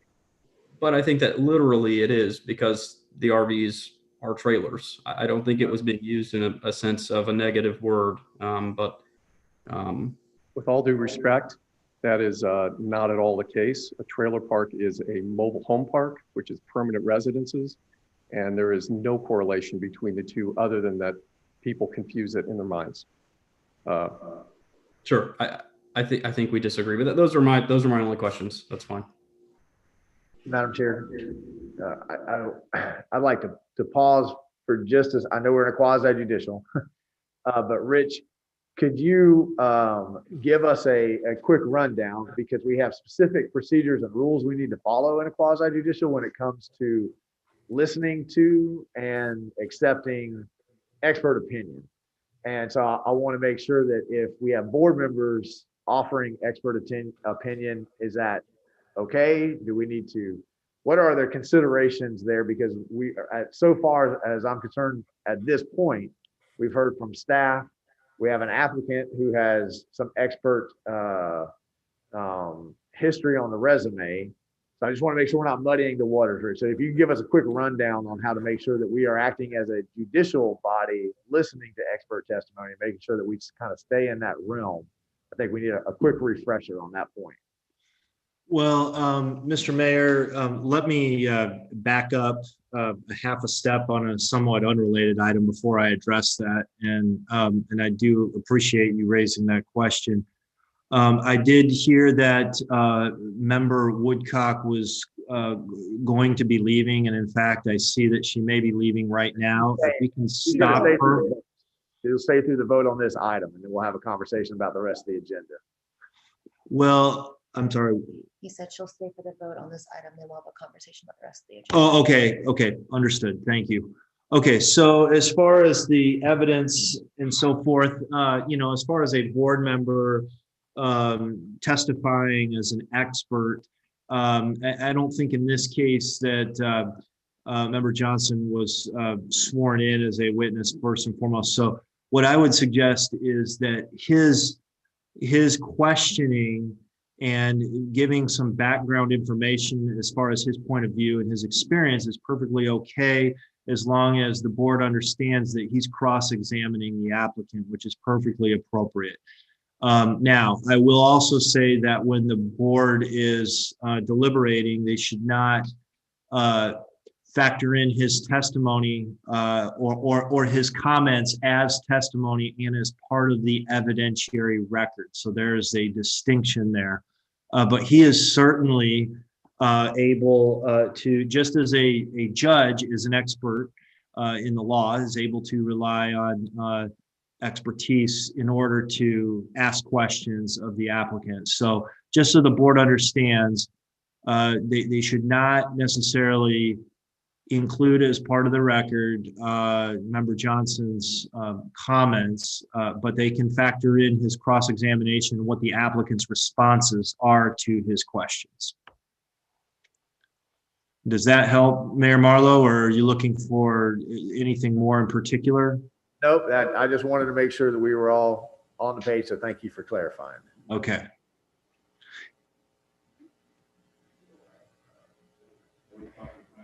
Yes, we are. Yes. Mayor Conrad, do you have questions for the applicant or staff? I'm going to reserve my comments for the deliberations. Don't have any questions at this time. Member Urched? Madam Chair,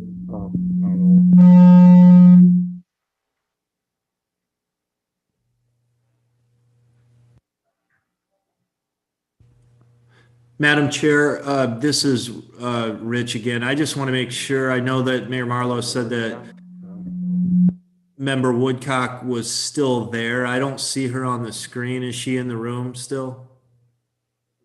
all right, perfect. All right, so I was taking some detailed notes as, obviously our residents that live here expressed some concerns, some different ideas that I was not made aware of. Oh, so to further go on with that, there's some traffic studies done from what I'm hearing. However, as I'm looking through the layout, as there's residents around your area or future residents around your area, what plans as far as like a buffer per se? Because if you're used to looking at hay bales all day, I mean, technically you could do whatever you like on your property, but as being a good neighbor, you certainly don't want to show your neighbor, I'm going to give you 10 RV, the back of 10 RVs.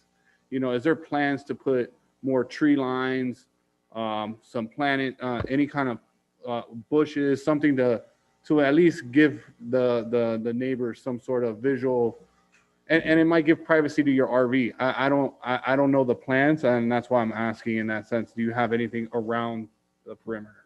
So if you look at the plan, you'll see that there is, first of all, This one? landscape elements. And if you look at the frontage of the highway, for example, and then the perimeter around the homes that front on the highway, there are trees and shrubs. Sorry about that. Yeah, I'll start from the beginning. Sorry about that. We keep jumping back and forth. I apologize, y'all. So the ordinance requires a landscape buffer, which includes trees and underbrush as well as a fence. And the intention is to, along the highway, is that there's a fence line and then the landscape buffer between the fence and the highway. So there's a visual barrier that is, I believe that the ordinance says 6 feet. So there's a 6-foot fence and then shrubs and trees that will be intermittent along the frontage. There is an open space buffer between all adjacent properties. The good news is that there's quite a number of trees that grew up right along the property line that we intend to preserve. Our intention is to use as many of the trees that are already there and then go ahead and plant additional along the perimeter, as is according to the code, as well as the good neighbor that you're talking about. So I appreciate that. And as far as, you know, space of RVs to other properties, do you guys have like an idea of how much you're already planning on spacing between the end of your property and? Yeah, we're just abiding by the ordinance, Okay. which, as Brian said, is fairly rigorous. It's certainly, this will be something that, like we've discussed, it's going to create some traffic. There's no question about that. But what I learned, and I didn't know this, is that an RV park or RV resort on a per acre basis produces a very similar number of traffic as a single family residential development. So we're developing the property across the street on the north side of Easton Park. And we're told that the amount of traffic coming out of that residential neighborhood will be similar to the RV resort. However, the timing of it will be quite different because, at least I'm sure you all will relate, when you're on a vacation, you're not getting up at 7:30 and getting out the door at 8 o'clock to get to work by 8:30. You're moseying along. And so I imagine that the traffic activity will be at times that are different from a typical residential neighborhood. All right. And then I'm trying to go through my notes because I know you've answered some of these things here.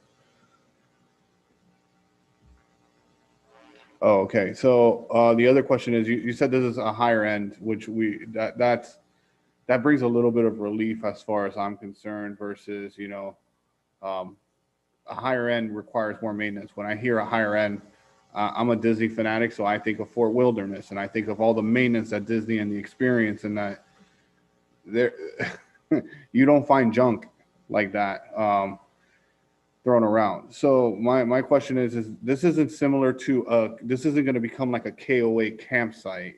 This would be more of an upscale, more like maybe a memberships required, like a country club in a sense. Would that something we're looking at here too? I'm not certain you could define it in that way in terms of a country club or a resort, but I don't really know how to say it in other ways other than to say that the quality of the facility will have a direct impact on our ability to attract customers back to the resort, as well as get people to come who've never been there before, because they're going to hear that it's well run and it's well done. So we have the investment in this situation will be very, very substantial. Like I said, the quality that we're trying to achieve, like for example, I was looking at the website of an RV resort the other day, and I noticed that they said if your RV was more than 7 years old, you had to send a picture of it to even get to even rent a spot in the RV park. It's like, wow, that's a great idea, because you're going to require a higher quality and higher level of customer, of visitor. And so we are shooting for something that is a much higher quality than anything that I think is in the minds of most of the people who are concerned about the quality. Because most people, like I said, I mean, again, I understand the mistake. Actually, my brothers and I, as we were first working on this, were tripping over ourselves over mobile home park versus RV park. A mobile home park is a very, very distinct business model. That is where people live in the home. They own it and they live there, and it is trailered in, it's attached, and it stays there permanently, and they live there permanently, or they go back and forth between up north and down here. This is not at all that. It is a place more like a hotel versus a subdivision, if you want to make that parallel. People drive in their RV or their fifth wheel, or they're coming and staying in the park models. It is much more like a hotel, people coming and going in that way, as opposed to the kind of place where people are living permanently, and you end up with clotheslines and people cars on blocks and all that sort of thing, which I've seen in trailer parks, which, by the way, I think technically is really not, that's a colloquialism for a mobile home park, and a junky one to boot. So in our case, we're talking about building something that is much more akin to a resort. I would hesitate to compare ourselves to Fort Wilderness, because I don't know that anybody can compete with Disney, but our intention is to build something that's going to be a very high quality and will stay high quality into the long term. And would this provide anything other to anything to residents of Newberry? Would this, for example, you showed a splash park, and everybody's eyes open up because it's like Newberry's been dying for a splash park, but obviously this won't be open to the public per se. We've not explored those things. I suppose it's a possibility. I think it's going to have to do with the, if you've got the facilities being used by the people who are paying every day while they're there, then maybe not. But the answer is we haven't explored those options. Yeah, that's where my membership fee or country club, in a sense. Oh, I see what you're getting at. People would have access to use some of the amenities available, being a resident of Newberry. Yeah, in this case, I can't say. I don't know. We haven't addressed those questions. It's okay. We need to ask all the questions that we have so we can make the best decision. I have some questions. Please. I'm gonna try not to address the same things that my other fellow board members addressed. I want some clarification on DOT traffic, though. I'm aware about the subdivision across the street because you were just here not that long ago about related to the side yard right. setbacks. Yeah. When DOT looked at the traffic, did they look at those in conjunction with each other or each separately? Individually and in conjunction with each other. So the improvements that are being considered at this point, if only the residential development on the east side of the road is developed, then there will be certain improvements that will be done. If both are done, then those improvements plus other improvements will be completed, and they have mainly to do with decel lanes, XL, and left-hand turns and various other things along those lines. But we have worked hard to make sure that again, you need a decel lane, you need enough room to slow down before you can get in. So that has not been designed yet because of the fact that we don't have an approval yet to develop an RV resort. But if we end up with an RV resort, we could end up with the large, what are they called? The Class A RVs.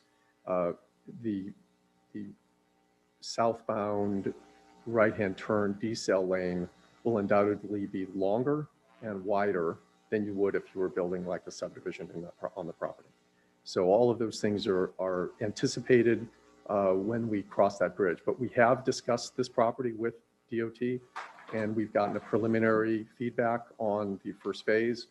And in general, we believe that the improvements that we're going to be doing will both conform to what state DOT would require. And I mean, I can't speak to this particular deal, but I know there's other developments that I've been involved in where I over-improved, whether it was a decel lane or various things, because I felt it was needed. So those were sometimes, those are decisions that we sometimes make just to provide the best opportunity for a development. So one of the citizens who came forward was talking about the fact that the way the current phase is designed, her properties are fairly surrounded by phase one. And given the amount of land you have to work with, could you speak to the decision to put that part of that phase or even that phase where you did? Well, the property in question, there's two houses that front on 2741. One of them that is close up to the highway.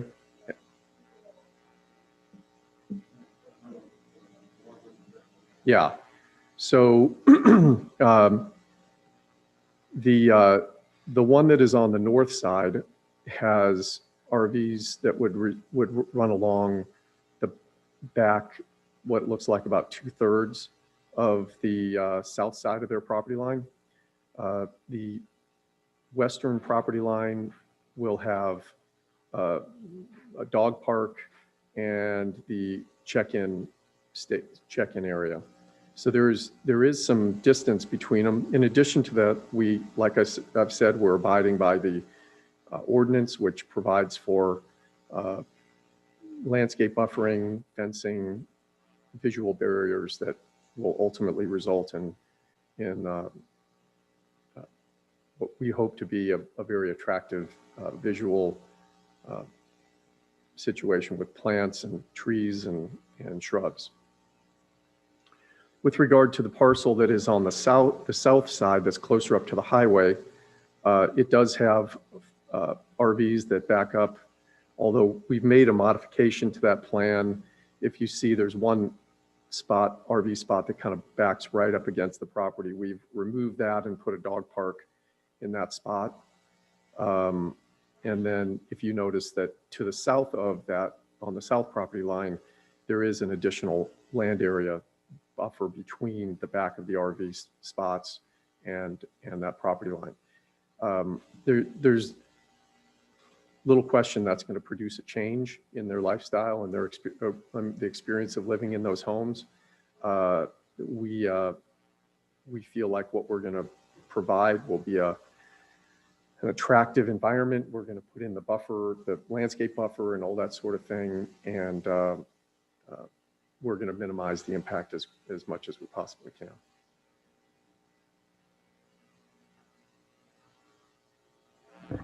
Let me go back to my list of questions too.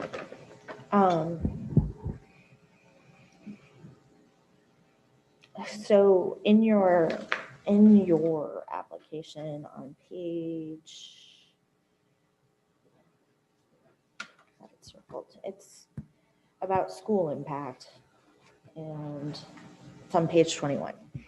You say that there will be no impact upon the schools, minimal impact on the roadway system. And I understand like most of these are older retirees who are traveling. There will be a lot of nobody times. who lives here. When you're talking about 9 months, though, it could still have an impact on schools.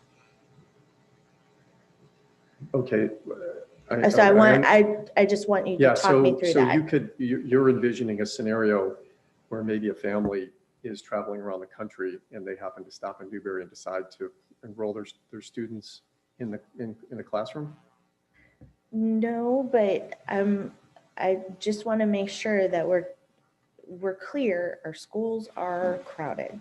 Yeah. And there is always a possibility. I know plenty of grandparents who have custody of grandchildren who are doing stuff. And when you're talking about a 9-month stay potentially, they could enroll in school and be here for that whole 9-month period. I suppose it's possible. I guess I have a hard time imagining a scenario where someone is using Florida as their snowbird retreat, and they're bringing their grandchildren down to go to attend public schools. It is not the spirit of this development to be a place where people are living long enough there to feel like feel comfortable bringing the child into that kind of environment. Not that it's going to be a bad environment, but it's certainly not going to be a home environment. And so as you were talking, I thought you were referring to people who, some people who are homeschooling their kids and using it as an opportunity to go around the country and see neat things and homeschool their kids while they're doing it. That happens too. But Yeah, but I don't think they'll, yeah. So the answer is the impact on the schools, I would say, will be under that unusual circumstance, I suppose, possible, but I would say highly unlikely. I think you just don't know how world famous our 3 schools here in the city of Newberry are. There People you come go. from all Thank over the you very world. much. Thank you very All much. over the That's a world. good point. And this last question probably isn't for you, it's for Mr. Thomas. So you're off the hook for this one. So in this application, it indicates that this is a 5-year. It would be good for 5 years. Did I misread that? Let me see if I put a note on it.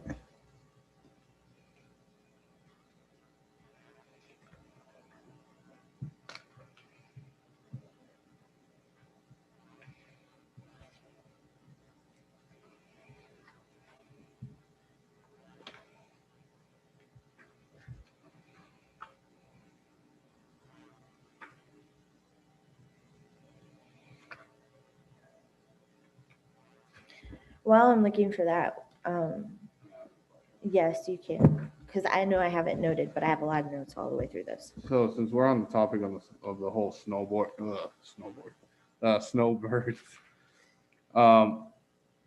this is new to I'm from Miami, so I'm very familiar with the whole snowbirds and and seeing the different license plates when we're down there during certain periods of the month. However, the 9 months kind of concerns me because even being from Miami, I've never met a snowbird that stayed there for 9 months. Like 3 months, and they're like, I'm done with this place. So if you can give me a little more clarification where you got the 9 months from, because that would help alleviate, I feel, the whole school question. I feel that would help alleviate more of an upscale RV place than, this could be a potential short-term rental in an aspect for 9 months. The consultants that we've talked to have said, so that we're not limiting the stay of someone who's coming down for the winter, that was maybe on the outside of what's necessary, but something that they felt was a valuable change to the current code. So that number was just something that they said was a safe number to cover all people who may want to possibly stay for a long term, for extended, yeah. And I don't disagree with you. I mean, certainly there's people who after 2 or 3 months, they're ready to go. But again, we're going to be serving, you can tell we're not going to be serving exclusively 55 and older in this phase, because we're going to have splash pools and swimming pools and things that are going to serve families.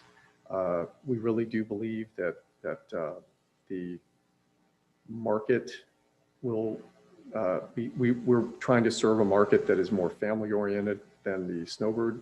That's what we think possibly could end up in the future phases. We may end up with age restricted section in future phases. But in this, again, we'll undoubtedly have snowbirds, but in this phase we believe that we're focusing on the family group.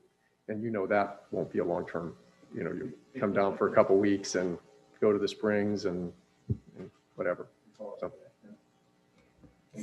So it's on page 50, item D at the top, and it says time period.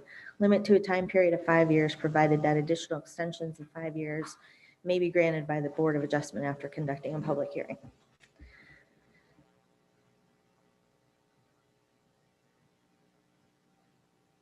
What was the number? Page 50.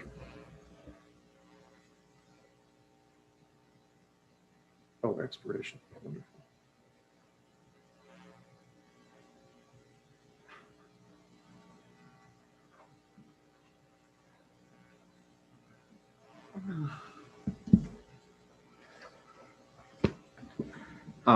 Madam Chair, should I address that now or when we're done with Mr. McDaniels? Let me,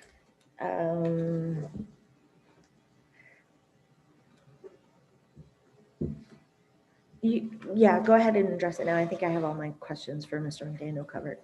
Okay.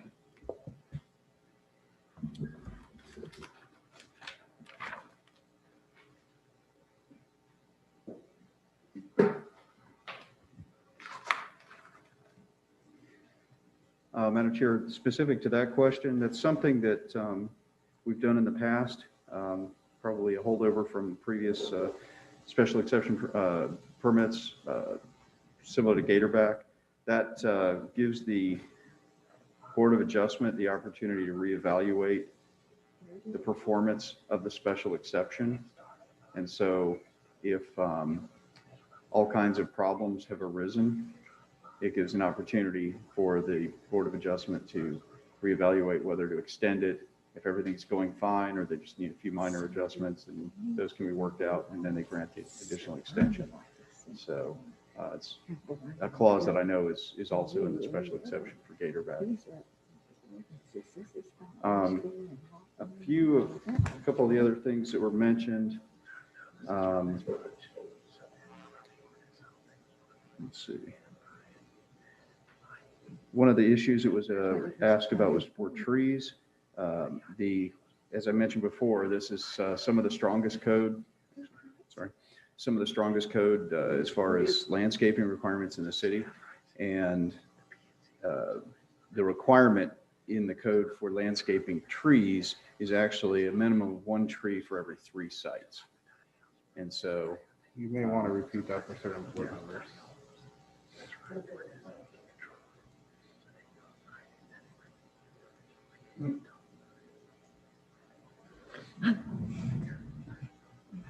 Okay. I'll go back because this was member Woodcock's question was about trees. There is a requirement in the code for 1 tree for every 3 sites. Really? And so that would equate That's to amazing. over 200 some trees. Mm-hmm. Yeah. For this project? Yes, ma'am. I haven't seen that many trees for the other projects. I'm just checking. Yes, ma'am. Unless they're all in a row trees, I guess that counts. For a standard typical development, residential development, there's a tree for, a tree requirement of 1 tree for every, I believe it's 140 feet along the street, each street. Along the street. In this instance, it'd be 1 for every 3 sites developed. While you're there and I don't want to discuss trees in public. Mr. New doesn't want me to either. I travel from here to St. George Island frequently. And in the city of, well, a couple of cities, but not Mexico Beach, I'm not that far yet. Carabel. Can you talk in your mic? Oh, sorry, It's yes. okay. And in the city of Carabel, they allowed, the Franklin County, they allowed this type of RV park, which it's fine. There, you know, it's right across the street from the beach. It's perfect. And they have little houses and they have RVs and shelters and all of that. However, what they found, and this is just FYI, is because of codes and ordinances up and down 98 along the coast road, other people who have 10 acres have made little tiny pull-through mobile home, not mobile home parks, trailer parks. It's RVs, but it's not an upgraded one. It's just, you can come for the weekend and bring your camper. So just so just so opening one door leads to another, could lead to another set. Madam Chair, along those lines, that line of reasoning, the one thing that'll prevent that is those would never be allowed in the city of Newberry. They would have to go through the same special exception process that we're going through right now for the consideration of this RV resort. And so you would not, you know, if you have 10 acres, you can't just set up a RV resort. You have to go through the process. And if somebody were to do so, then it would become a code enforcement issue and it would be resolved that way. And let's see, there was a question about additional buffering and landscaping. There is a 25-foot buffer requirement around the entire perimeter, except as we talked about earlier, where it fronts the roadway, the main road, where it's a 50-foot requirement. In addition to that, there's also a minimum 6-foot opaque fence requirement for the entire perimeter as well. And so in the area around the two residences that front State Road 45, the landscape plan they submitted shows a 25-foot buffer with extra landscaping as well to provide more of a buffer around that. So there is some additional consideration as far as the buffering and the fencing and landscape requirement. And I think that's generally it. As far, I couldn't find it online fast enough for the question from Member Woodcock about when these were written, but I believe, if I remember reading it correctly, it's somewhere in the 2006-2007 timeframe when the RV code was adopted. But I can confirm that at a later time.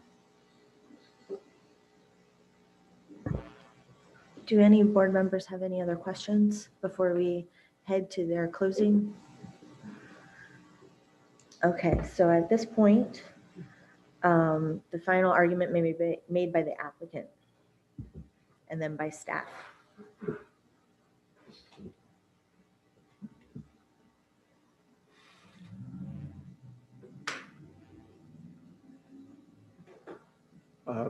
Again, thank you for hearing us and our application for this this development. I feel confident that when we are completed with this project, that the city will be pleased with the outcome, that the needs of the community are going to be met in the form of short-term lodging for the people who are coming for various sporting events and various other activities.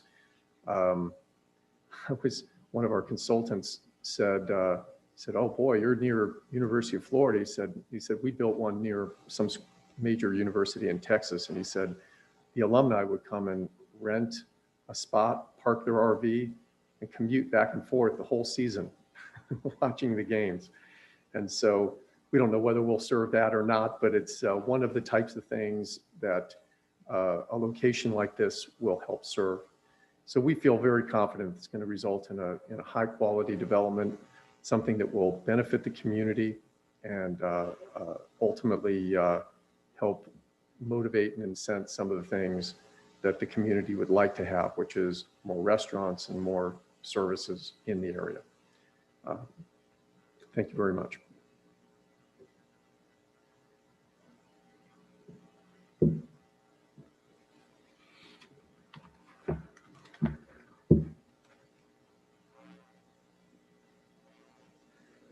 Madam Chair, just a closing statement from staff. Like I said, we have looked at this pretty closely. We're very confident that it meets all of the requirements of the code, as well as potential economic benefit to the community. We think is a positive thing, both from a support for local businesses, as well as an increase in the tax base.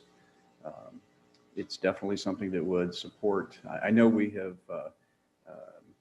not put as much emphasis on the sports tourism economic development program as years past.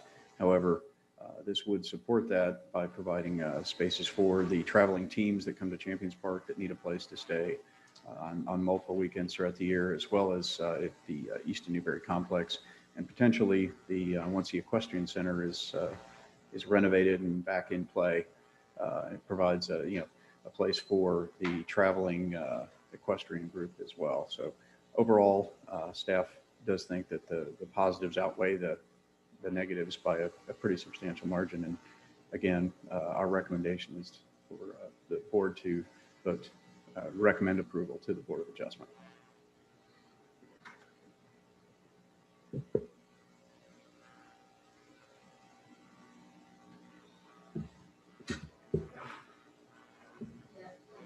Now the city attorney will advise us on the applicable law and factual findings that must be made to approve or deny the application. Thank you, Madam Chair. We are governed by the substantial and competent evidentiary standard.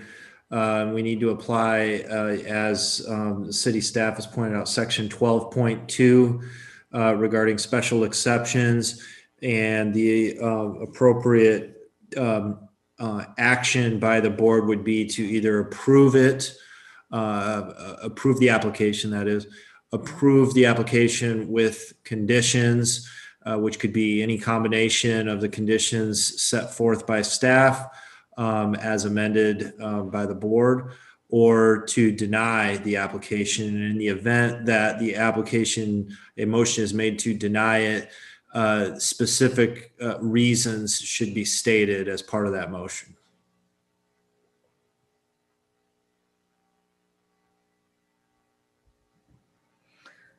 So now we can deliberate. Board Member Conrad, since you had no questions and deferred, would you like to go first? Sure. First, I'd like to just say on page 75, the DART comments, we had no comments from the Utilities and Public Works.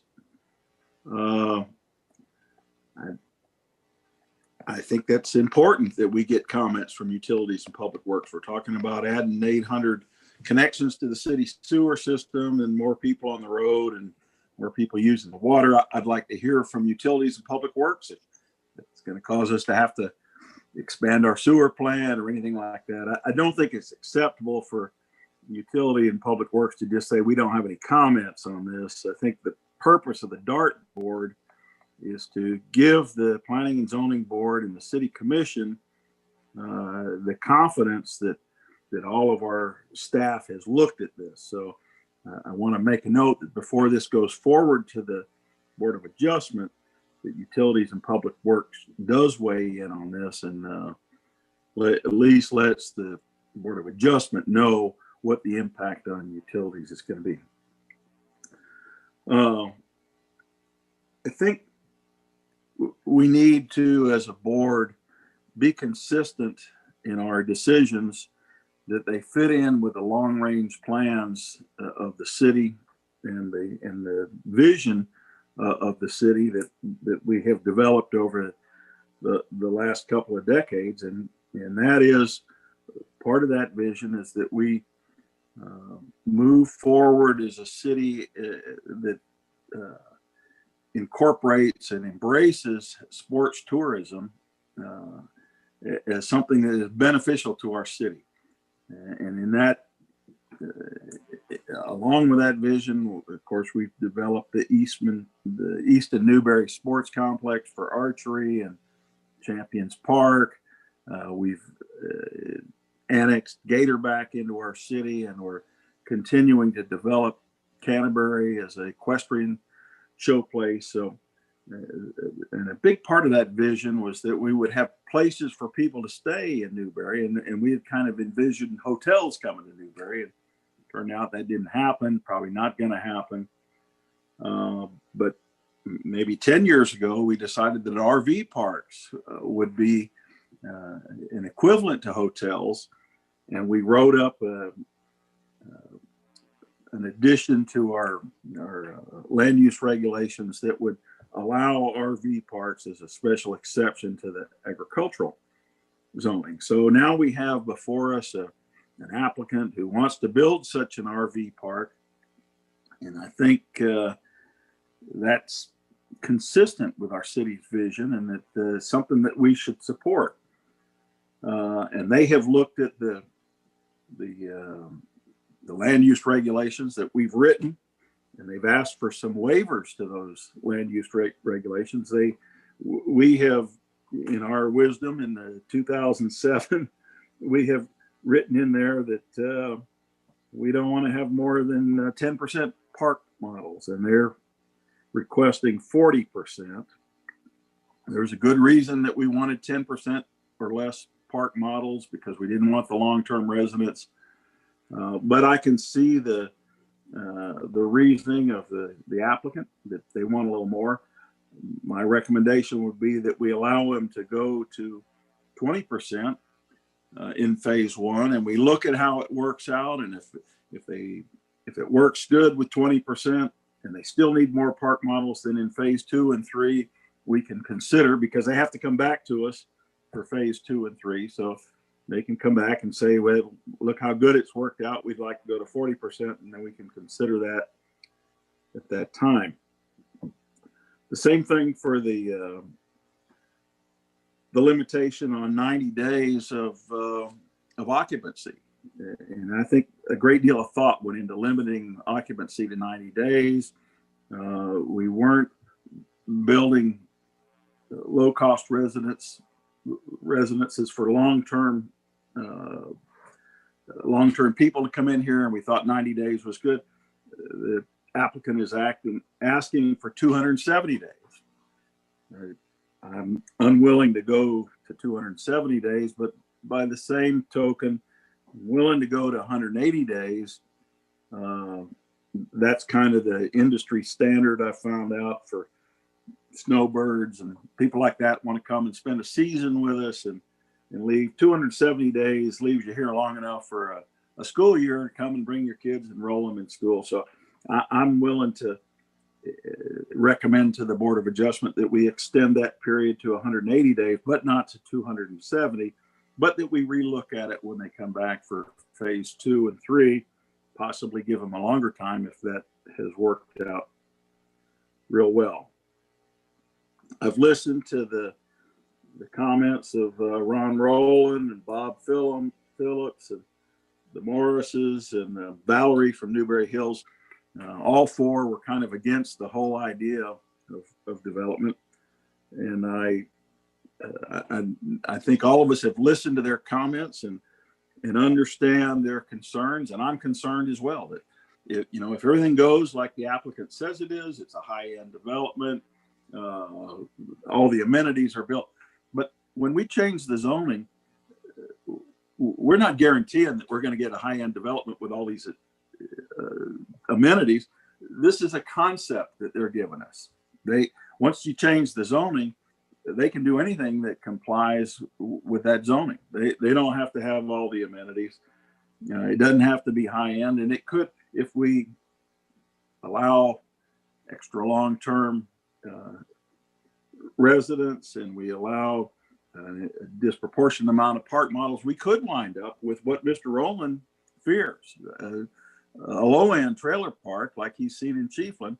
So we have to build into this enough protection for us that we don't wind up with a big trailer park. So I think if we, and I trust the applicant, I think their intentions are good and it fits in with our city's long-term vision. I think with a few modifications, we can recommend approval.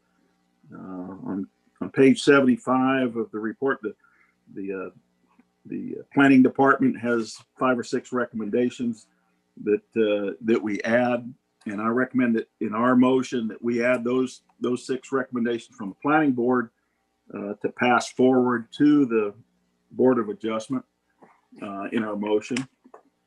And with all those things said, I'm ready to make a motion that we pass this forward for approval by the Board of Adjustment. Sure. Yes, sir. I want to ask the mayor a question, because the question in front of us tonight has nothing to do with the length of the stay. I know that they are going to come back at a future date and ask for that, but the question tonight, we don't have the power to grant that or to deny it. Is written into. So I need a head nod from Brian that that's going to be on a separate agenda at a future date. So I'm not sure that needs to be included in the motion tonight, because we would have to come back and we don't have the power either way to do anything on that point tonight. Madam Chair, the mayor is correct. That would require an amendment to the ordinance that would allow for an extended stay and also for the additional park models. However, it is beneficial to have that recommendation for future action from the Planning and Zoning Board. That's fair point. Okay. Not, we're what's advisory. In front of us tonight is also a special exception, not a rezoning. So whatever this board, excuse me, whatever this board puts into it tonight, whatever the BOA puts into it tonight, the developer will be held to that standard, correct? That again, Madam Chair, the mayor is correct that whatever is placed into the special exception, again, perhaps a additional condition or 2 requiring the certain amenities they've presented would help allay some of the concerns. That's an option of the Planning and Zoning Board to take staff's conditions and add, subtract, or modify to as their liking. So that could be built in. And I would say we're an advisory board to the Board of Adjustment. And I would just say that we should pass these things forward as advice, and then they can, if it has to be a separate hearing by the Board of Adjustment, that they do whatever is required to make that happen. Mr. Mayor, can you confirm, I guess I don't understand why we would be making conditions related to the amenities, but we can't suggest conditions related to the length of a stay. Gavin, which mayor were you talking to? me or Bill? I was just trying to make sure that we were clear. We can absolutely, I agree with Bill, that we can make a recommendation and say we want to go ahead and go on the record now as being opposed to advancing the length of stay. I just, sometimes it's if we don't make those clarifications, we think that we're making that decision here tonight, and that's not what's in front of us tonight. We don't have the power, and the BOA right now doesn't have the power to do that on this specific question. The developer would have to come in, the applicant would have to come in and ask that specific question for us to have that conversation. So I was just making sure that we were all clear on what we are recommending to the BOA. I want to clarify something about that though. So if we make a recommendation in the BOA and they're the ones who have to change the ordinance about the length of stay and the percentage, and what happens if it's, I don't know, do we have any say in that? Like, we can restrict it more, we can't restrict it at all. Like, let's say they make the ordinance 6 months, or I don't know. I know what I'm trying to ask, but I'm not using the right words for it, apparently. Madam Chair, so what is specified in the code is the minimum that is required of the applicant. The Planning and Zoning Board and the Board of Adjustment have the ability, because it's a special exception and not things that are done by right and zoning, they can add to those. They can make them more stringent, or they can add additional requirements on an individual basis for each special exception. What they don't have the liberty to do is to make them less restrictive. And so, the code is written as the minimum. You can add more and become more restrictive or require more things, but you can't reduce the minimum restrictions without amendment to the code. That is what I was trying to ask, and you answered it. Thank you. We have a haven't all motion from Bill? deliberated. Wait, Oh, Bill, didn't you make a motion? Oh, I will make a motion if the board is ready for, unless somebody else has any other comments they want to bring in.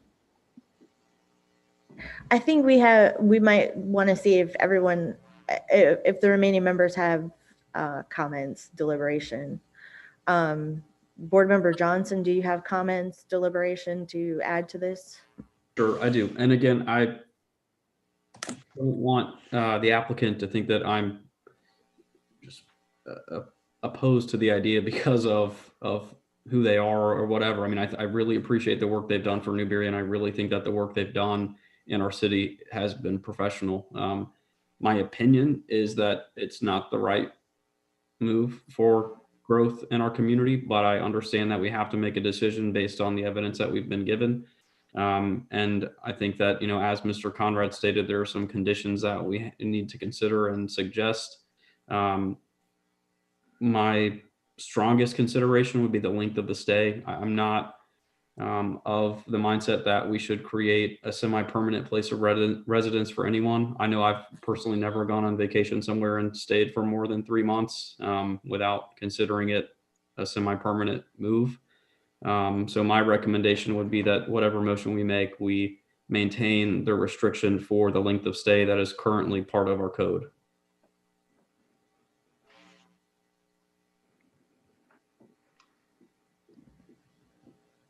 Do you have other comments? I don't. Board Member Woodcock, do you have comments, deliberation? No. Board Member Urchud? No, I agree with Mayor Conrad and Member Johnson. The one thing that does concern me a little bit is just the amount of stay. The 9 months, kind of reflects like a short-term rental agreement. But then again, the fact that it is high end and they're catering high end, I don't think anybody's going to be willing to pay those prices and kind of slum. But I would like to see that tapered down a little bit. To what extent, I don't know. But I will. That's really weird. I didn't know. I was like in an acid video or something, or like mushrooms. Yeah, man, that's cool graphic. That's good, Dallas. Yeah, way you go. But back to the topic, circle back here. I do agree that is something that might be a concern and help people put more at ease with that. Naeem, can I? But other than that, I don't have any other comments. Madam Chair, I'm sorry, I do have one.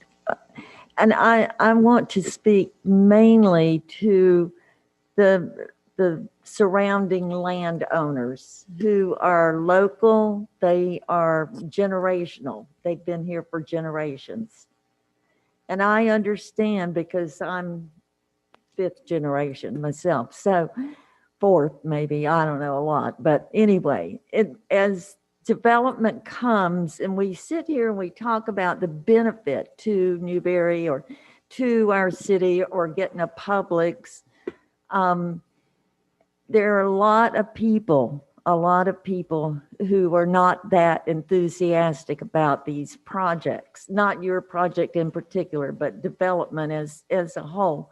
And that's okay because, you know, you always want things to kind of stay like they used to be. Can't always happen.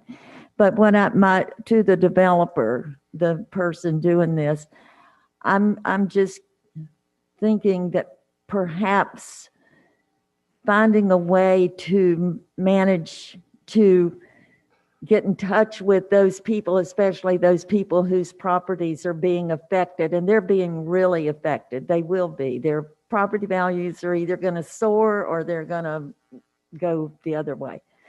And make sure that they are brought into this plan and made to feel a part of it also. And I know that's not legal or probably not legal or not necessary by any means, but I don't know who all you've talked to that you said everybody you talk to wants Publix, but I know a lot of people that don't. So, you know, it's 50-50, 50% like our mayor, 50% don't.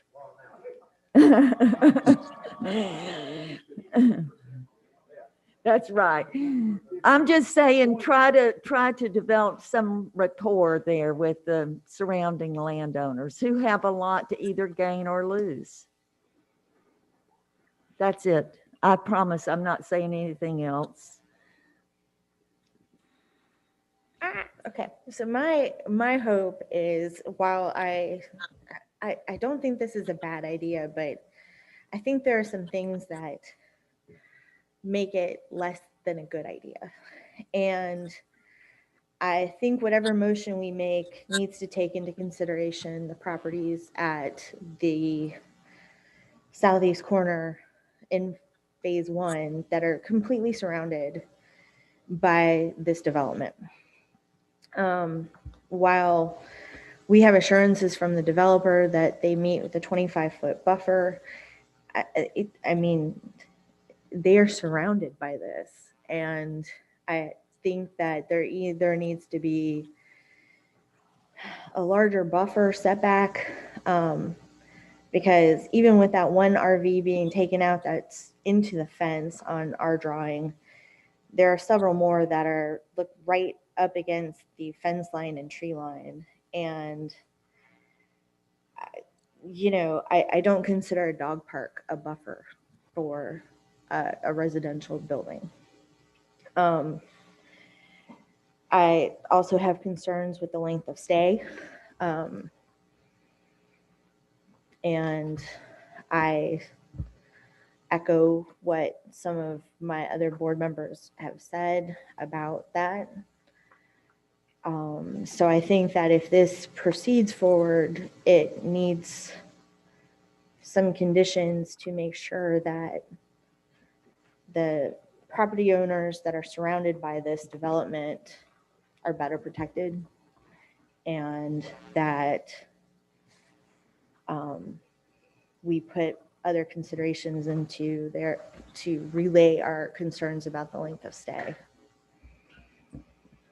Madam Chair. Yes, sir. I just, I'll keep my comments short. I agree with Mayor Conrad. You know, this town set out a vision 10 years ago for sports tourism. We identified the need for an RV park. I think the location here, right across the street from Easton, 3 or 4 miles from Champions. We've got the county fairground coming into town. The equestrian center is getting revitalized, and we have courted an RV park. And as Mr. Thomas said, with our stipulation that they have to be connected to water and sewer, really limits where an RV park could feasibly go. So, you know, I think at some point we have to decide what, you know, are we going to be consistent and kind of move in the same direction? I also just want to say thank you to the developer. They've done 2 projects in the city of Newberry, and we certainly have all dealt with developers who spend just as much time trying to read your rule book and figure out how to break the rules as just following the rules. And every time I've heard anything about this developer from our staff, they are the ones bring, hey, you have this rule here and we're bringing it to your attention, and they follow the rules, and they have always acted very professionally, and everything that they've ever said they were going to do, they've done. And sir, I want you to know that's a rare quality in your profession, not to throw cash shade at other developers, but You know, you guys really just are very professional, and we appreciate that. It makes our lives a whole lot easier. So thank you for being willing to consider bringing this to our community. It is something that we have advertised that we would like to have in the city of Newberry, in our community. And we've advertised it for many years. So I want to just make sure that you hear me say that to you. We've said we wanted it. You're here saying you're willing to do it, and to do a high end. You know, I know the difference between an RV park where you pull up and the welcome center is another trailer and you're driving in on a dirt road, and an RV park that has a pool and a community center and tennis courts and all those kinds of things. And all of those to me say high-end resort, not trailer park or those kinds of things. So it's rare that we get what we ask for and a little bit more. So I appreciate you. Thank you so much. And that's all my comments, Ms. Chair.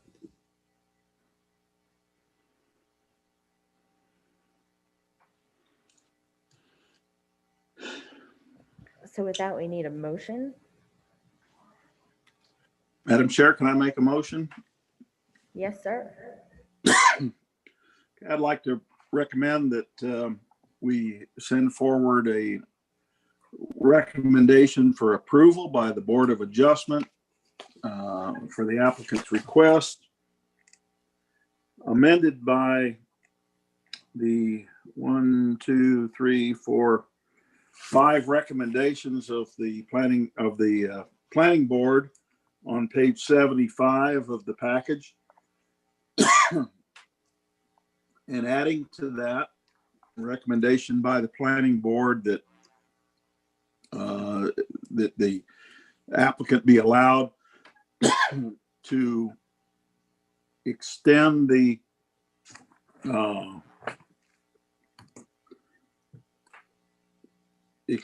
length of stay from 90 days to 180 days, and expand the number of park models allowed from 10% to 20%.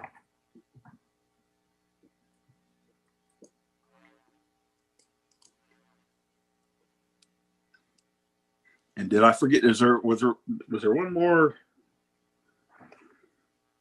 No, I think that's it. There's one more regarding the buffer with the 2 properties.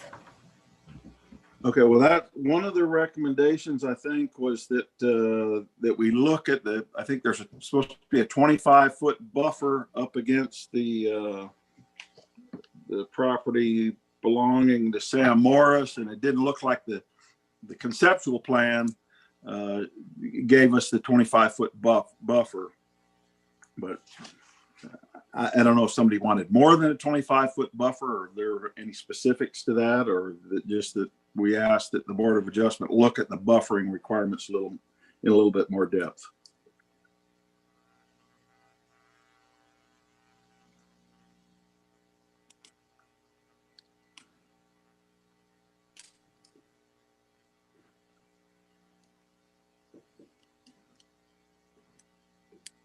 We have a motion. Is there a second?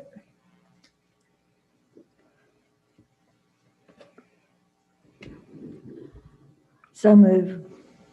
There's a motion and a second. I have a question before we vote, though, because I thought we couldn't extend. We can recommend. Okay. Could Brian actually list out for us, because I'm having trouble discerning what those are, the recommendations for the special exception? Yeah, I'm on 73. Yeah, but which one are? Number 6 through 10. 3, 4, and 5. The 6 through 10 is the recommendation. I was going to ask for clarification on that myself, Madam Chair. Page 75.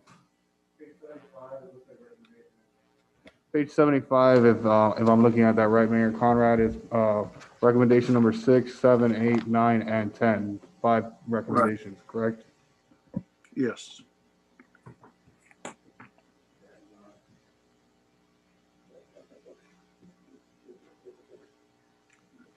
Okay, so just so I'm clear, add recommendations 6 through 10 on the DART review.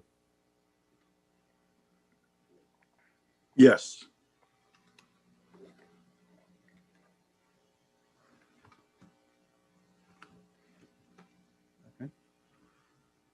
And wasn't there also for the buffer, the 25-foot buffer?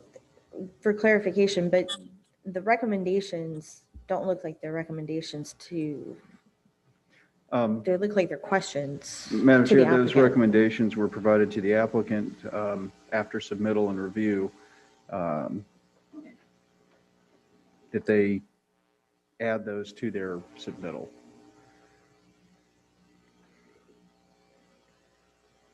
However, I mean, it could be made as additional conditions if that's the will of the board. It would provide, most of them would provide just additional information for consideration when it goes before the Board of Adjustment. And for clarification, Mayor Conrad, that's what you were intending is for the recommendations to be for additional information? Right. Most of the recommendations was Okay. just that the applicant provide more information. And I would like to include that in our motion, that he provide that additional information to the Board of Adjustment between now and when the Board of Adjustment meets.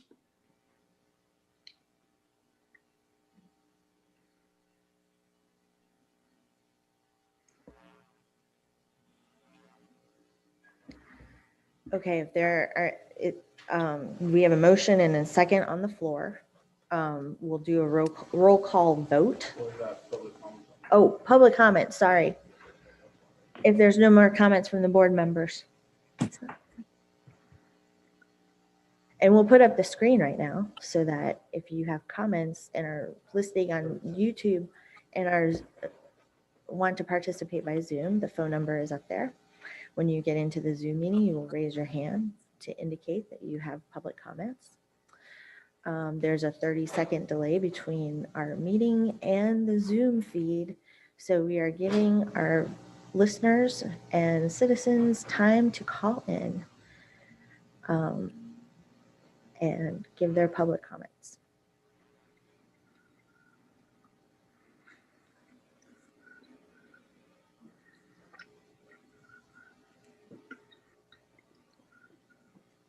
Come on up. If you want to wait for the other board member to get back, we can certainly do that. He just saw 30 seconds and he said, Were there any callers? Okay.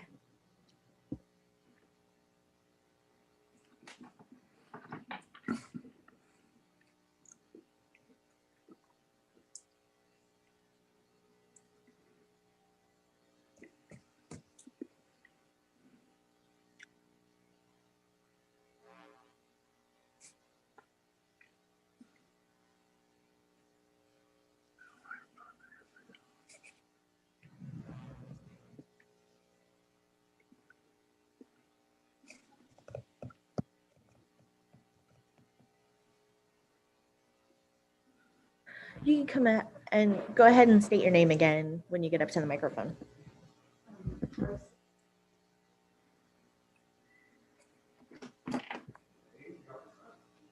Tracy Morris. I'm not sure exactly how this whole process works. We're one of the two of the residents that are encapsulated in all of this. My mother-in-law especially, I'd like to get some clarification also of how, I know 25 foot is not very far.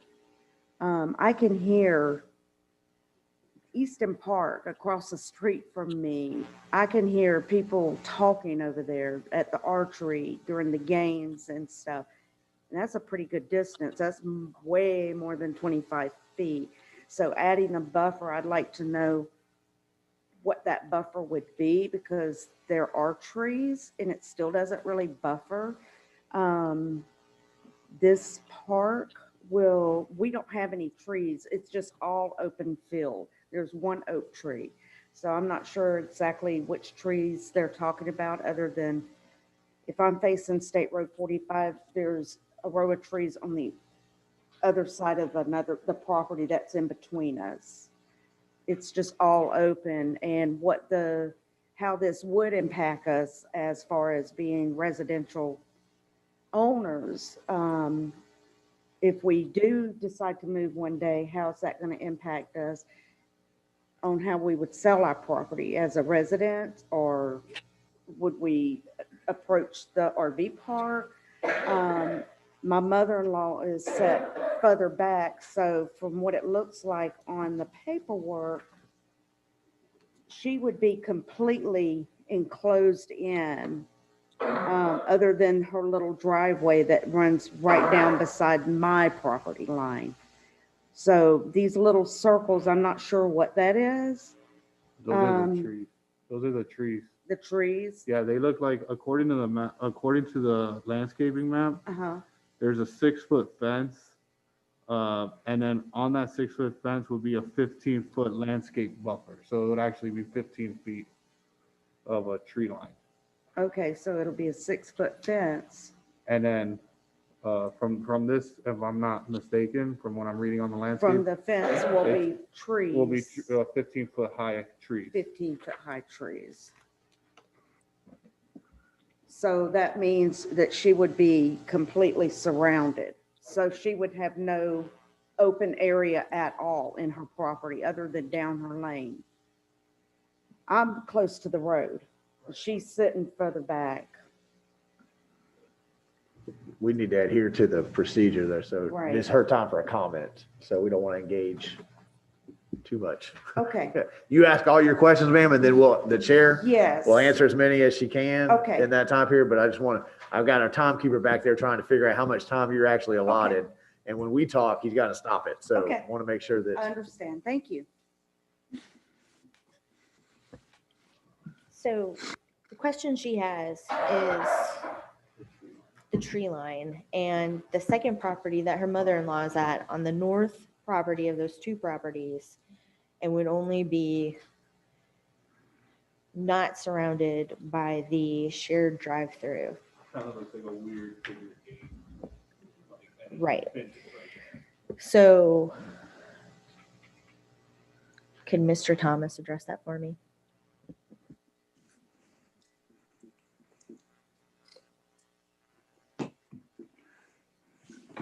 Madam Chair.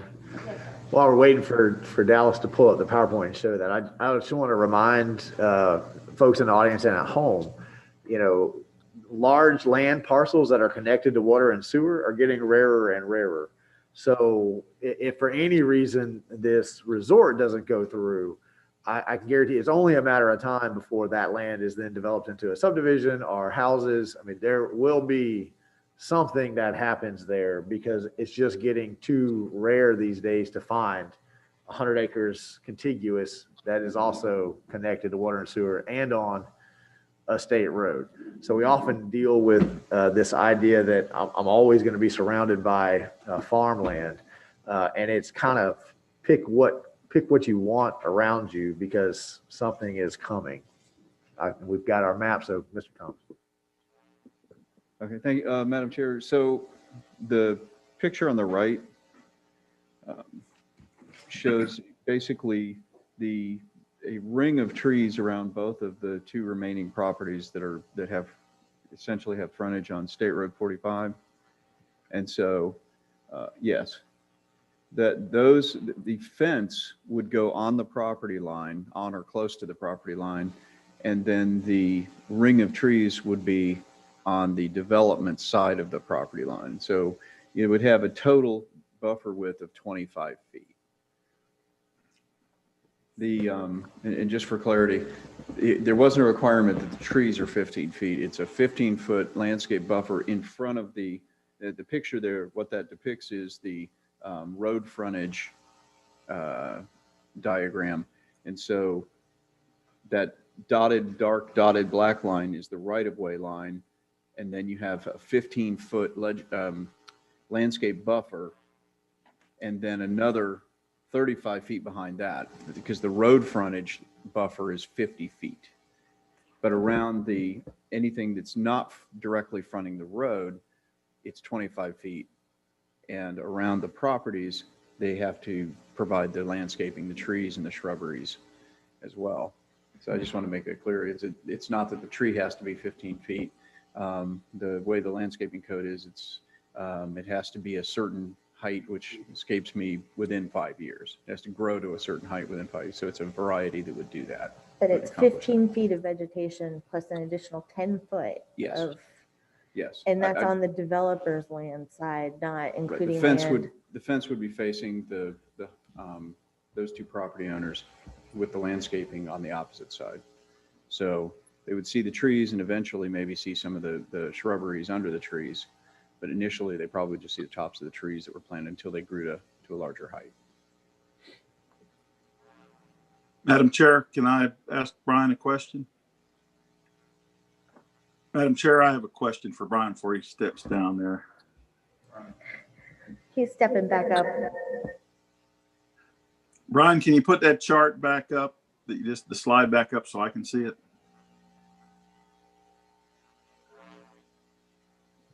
Okay, run your cursor around the Morris's property line there until I tell you to stop. Stop. Oh, back up, back up. Back up, back up a little bit more. Right there. So you're showing a trailer site that actually extends into the Morris's property. And I think you pointed that out in planning recommendation 2 on the DART comment. Is it, and this is just a conceptual drawing. This isn't a site plan. This is kind of a conceptual drawing, but the developer needs to push that whole thing back because this trailer site's actually running over the property line, and they got to have that 25-foot buffer. So you're going to make the Board of Adjustment cognizant of that. But again, this is a conceptual diagram. It's not a site plan. When the engineer draws it up, he'll move that thing back so it's not encroaching on the Morris's property. Is that correct? Madam Chair, that's correct. Also, I'd like to point out that the developer indicated that that RV would be deleted from that and that a dog park would go there, if I remember correctly. So they acknowledged that it was too close to the property line. Oh, okay, I missed that. I'm sorry.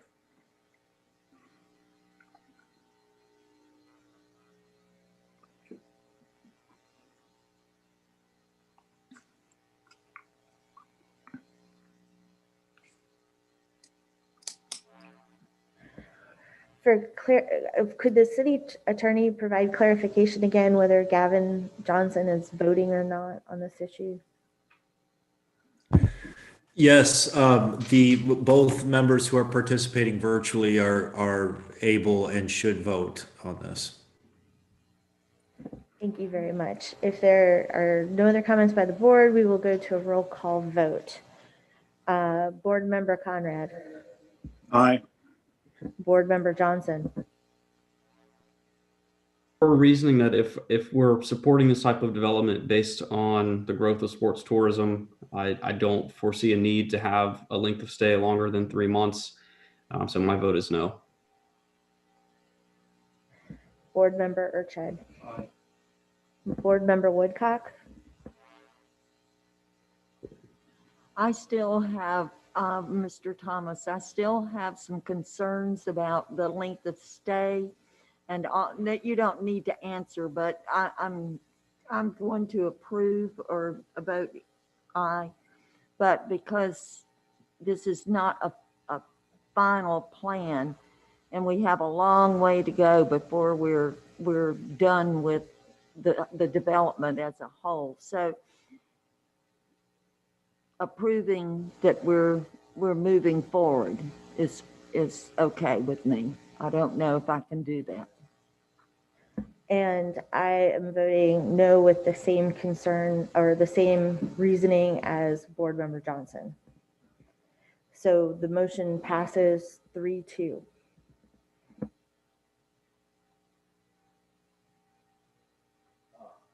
Madam Chair, now that we're done with that quasi judicial, we have one more item on the agenda tonight that is also quasi judicial. Hang on, I'm finishing my comment and then it'll make sense to you. That is time sensitive, but given the fact that it is 9:20, I would recommend that if the other items are not time sensitive, we move those and we get through. It's an annexation. It should be relatively quick. We've already read the quasi judicial proceedings. Dallas, has anyone new entered the room? And everybody that was sworn in has already been sworn in. You can ask for ex parte and move right along after the attorney reads the resolution in. What is our end result here? 3-2, yes. But it is actually items 3 and 4 on the agenda. Yes, sir, because We're gonna blast right through. we have to do them one at a time. Yeah, but quickly we can. So is there any ex parte on the annexation? Board Member Woodcock? No. No for me. Board Member Urchud? No. Board Member Johnson? No. Board Member Conrad? No. So we can move to the staff overview. Madam Chair, I will like to I'm share sorry. my screen. We have to have the city attorney read the ordinance into Oh, record. yes. Okay, thank you. Yes. Madam Chair, thank you. This is, well, what would be draft ordinance 2020-32. And this is an ordinance of the city of Newberry, Florida, amending ordinance number 4-91 as amended, relating to an amendment to the future land use plan map of the city of Newberry, comprehensive plan of 10 or less acres of land under the small scale development amendment procedures established under the small scale amendment provisions of section 163.3187 Florida statutes as amended, providing for a change in land use classification from Alachua County rural/agriculture less than or equal to 1 dwelling unit per 5 acres to city of Newberry agriculture less than or equal to 1 dwelling unit per 5 acres on certain lands within the corporate limits of city of Newberry, Florida. Parcel number is 01816-001-000, consisting of approximately 9.64 contiguous acres, providing severability, repealing all ordinances in conflict, and providing an effective date. All Madam public Chair. testimony will be taken under oath. Everyone testifying will be subject to cross-examination. All documents and exhibits shall be entered into evidence. The giving of opinion testimony is limited to experts. Closing arguments, not agreements, will be limited to the evidence of record. Read it just in case. So with that, we'll go for the staff overview. Madam Chair, let me share my screen.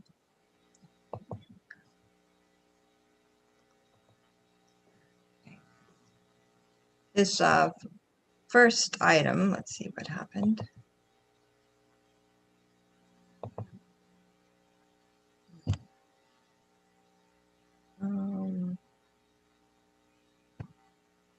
Let's try that again.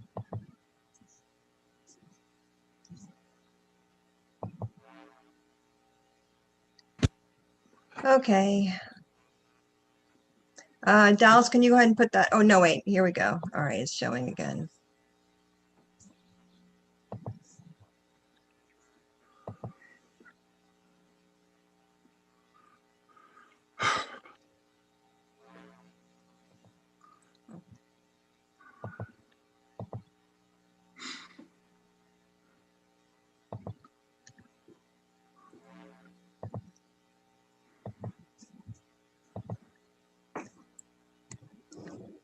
This is the application. This first one is the process for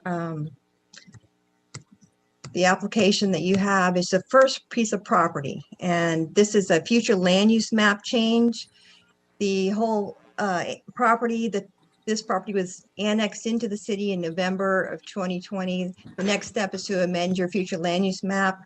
And you'll make a recommendation to the city commission to that effect. And then the city commission holds 2 public hearings to adopt that. And then the next step is a rezoning, which is contingent upon approval of that future land use change. This map shows you the location. The first property that we're dealing with is this location up in the northern part of the city. And this is the location on the map. You can see the property here. The future land use map would be going from agriculture, rural agriculture, which is the Electoral County designation, to the city of Newberry agriculture designation. It's property that's about 9.64 acres. And it's it's on the east side of State Road 45, as you can see, about a quarter mile south of Northwest 62nd Avenue. And the recommendation of staff is for approval of CPA 20-03 to adopt ordinance 2020-32.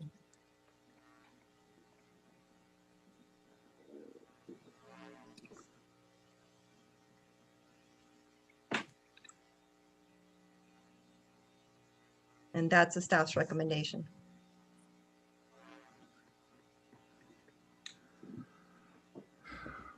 So next the applicant, we don't have the applicant. There's no third party intervener, so we'll go to public comment.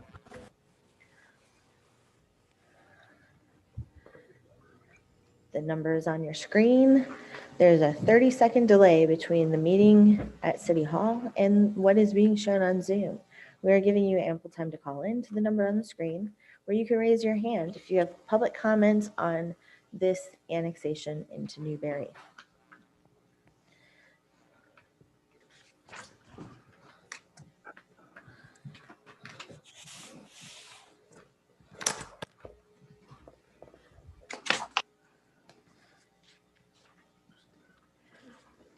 Are there any callers?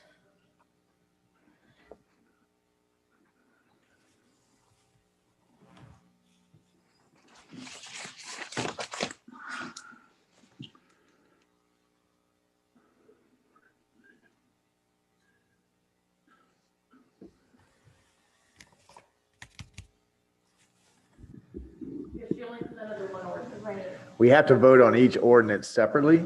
And so the attorney will, once we vote on this one, the attorney will read the next resolution or the ordinance into the record, and then we can vote on that. I was confused. So there's no applicant for cross-examination. There's no party interveners.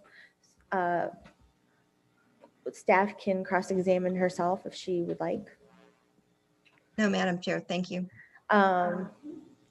And are there any questions from the board members on this issue? Move the recommendation of Seeing staff. none, the final argument can be made by staff. No further argument. And the city attorney can let us know what the applicable law is. Thank you, Madam Chair. We're governed by the substantial and competent evidentiary standard.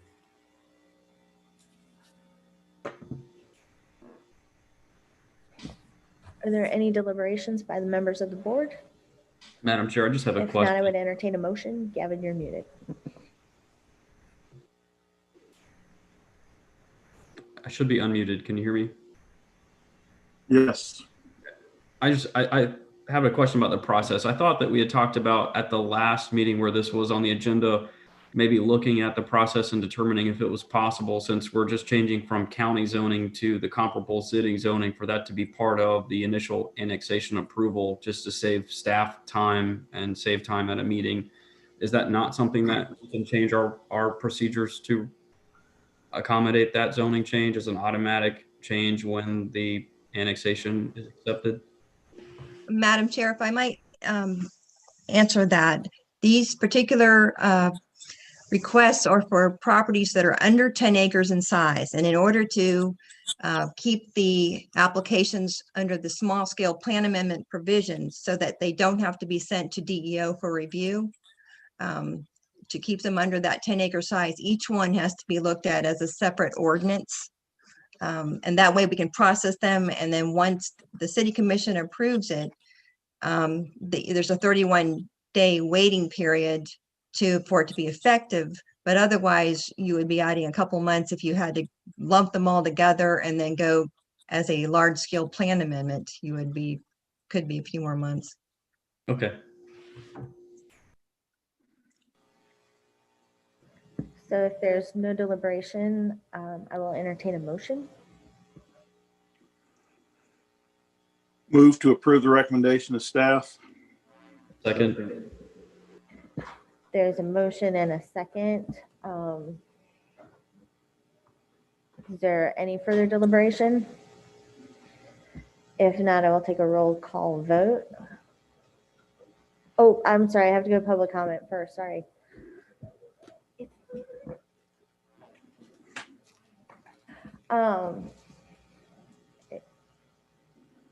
We are giving the public time between the lag in the meeting here and on Zoom. The number is on your screen. If you call in, you will raise your hand and let us know that you have public comments on this issue.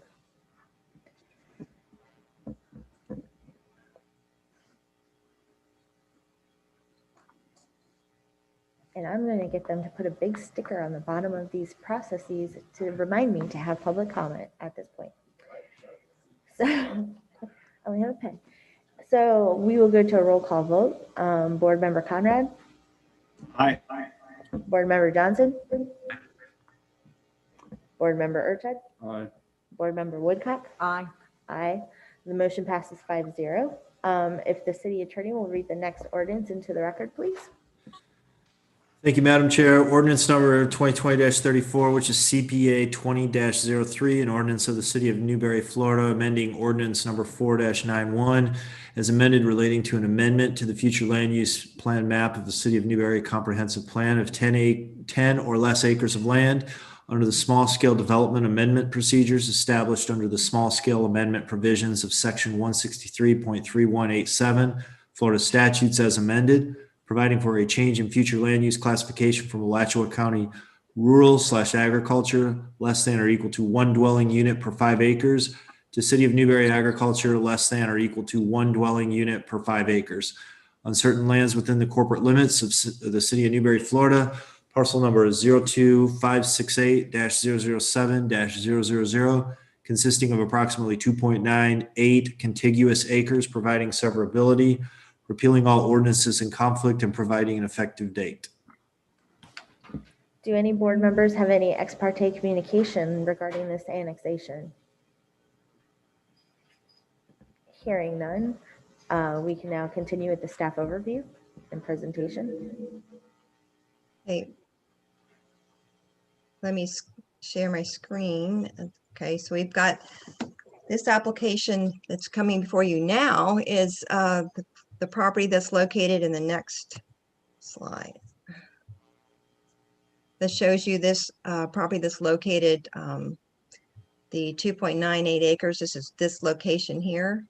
The next slide shows you, and then go to the next slide. This is the 2.98 acres. This is from rural agriculture to agriculture. This is ordinance 2020-34 before you now. And the staff recommendation is for approval. You could continue. No. It's just on, it's Dallas. If I'm sharing my screen, then I'm able to show all of the recommendation, but the recommendation is for approval of that ordinance 2020-34, and this is for B&B Squared LLC for recommendation to the City Commission for approval. Thank you very much. There's no applicant present and there's no third-party intervener, so we will go now to public comment. We are waiting for 30 seconds to make sure that the public has ample time to comment. The phone number is on your screen. When you get into the Zoom meeting, if you call, if you will raise your hand and let us know that you have comments for this item regarding this annexation.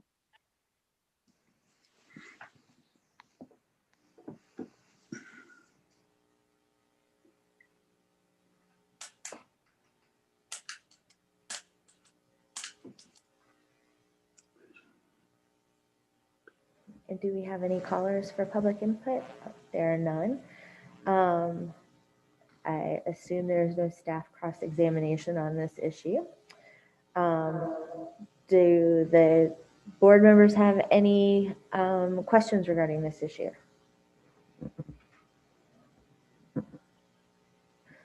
Is there any final argument by staff?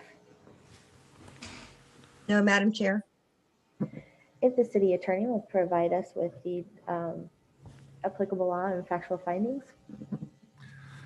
Thank you, Madam Chair. We are once again governed by the substantial and competent evidence standard based on the presentation from Ms. Wendy tonight. If the board has no deliberations on this issue, I will entertain a motion. Move to recommend approval for CPA 20-03. Second. There's a motion and a second. If there's no further deliberation, I will do a roll call vote. Mayor Conrad? Aye. Oh, public comment, sorry.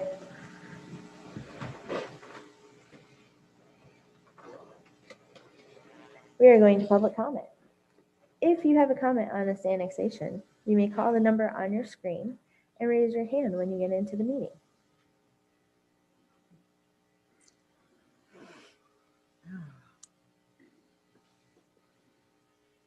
And someday I will remember that public comment needs to be there. You're doing great.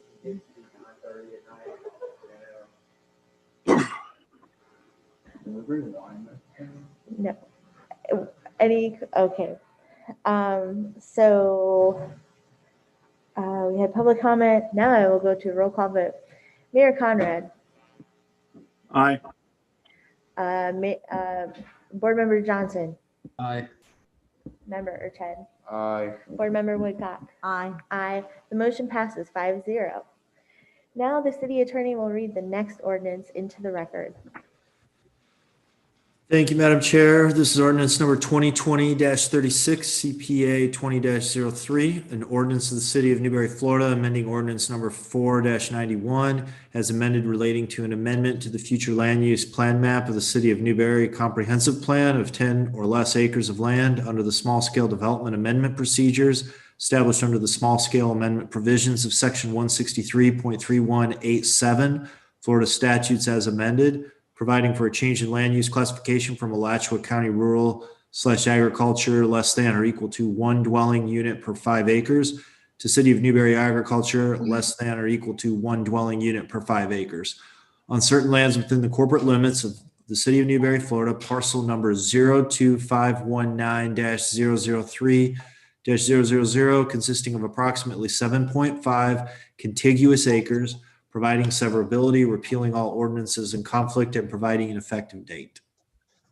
Do any of the board members have any ex parte communication regarding No. this annexation?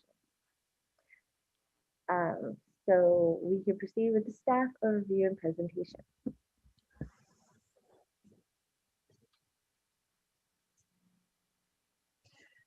So this shows you the location of the property. This is the third parcel that's before you tonight as part of CPA 20-03. And the next slide shows you the location. There you go, 7.5 acres. This property is by Tiffany and Jonathan Castle, and they've requested to, because the property was recently annexed, we are rezoning it or changing the land use. Well, I'm getting ahead of myself. We're changing the land use from rural agriculture, which is the county land use category, to the City of Newberry agriculture land use category. And the recommendation of staff, because it is located in the agricultural area, and that's the closest category, is for the Planning and Zoning Board to recommend approval to the City Commission of approval of ordinance 2020-36. So there's no applicant present and there are no third party interveners present. So we will move to public comment. The number is on your screen. There's a 30-second delay between the meeting in City Hall and what you see on Zoom. When you get in the meeting, you can raise your hand and let us know that you have a comment to make on this annexation.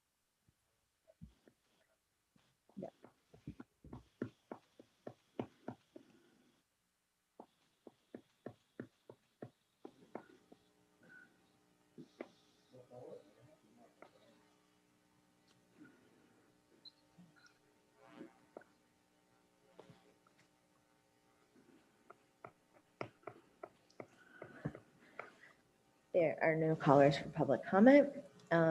So at this point, unless the staff wants to cross-examine herself, do the members of the board have any questions regarding this issue? So the city attorney will advise us on the applicable law and the factual findings for this. Thank you, Madam Chair. We are once again governed by the same substantial and competent evidence standard. If the board has no deliberation, we will go to public comment yet again. The number is what? I need I will now entertain a motion on this.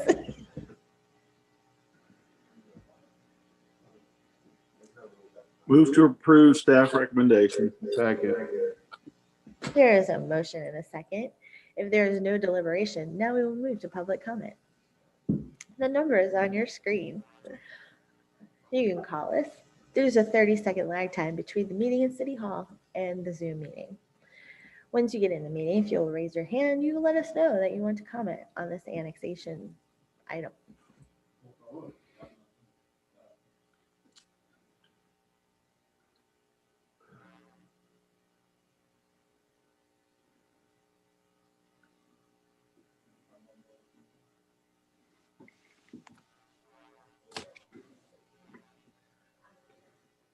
Are there any callers? There are no callers. We have a motion and a second. So at this time, I will do a roll call vote. Now I'm like shyly. Mayor Conrad. Aye.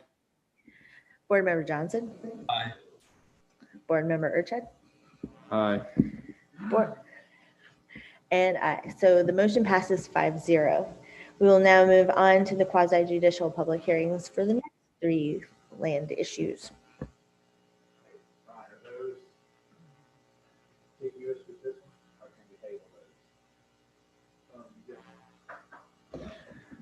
Madam Chair, these rezonings are for the same 3 properties. It's the second phase. So if the city attorney will read the first ordinance into record, please. Thank you, Madam Chair.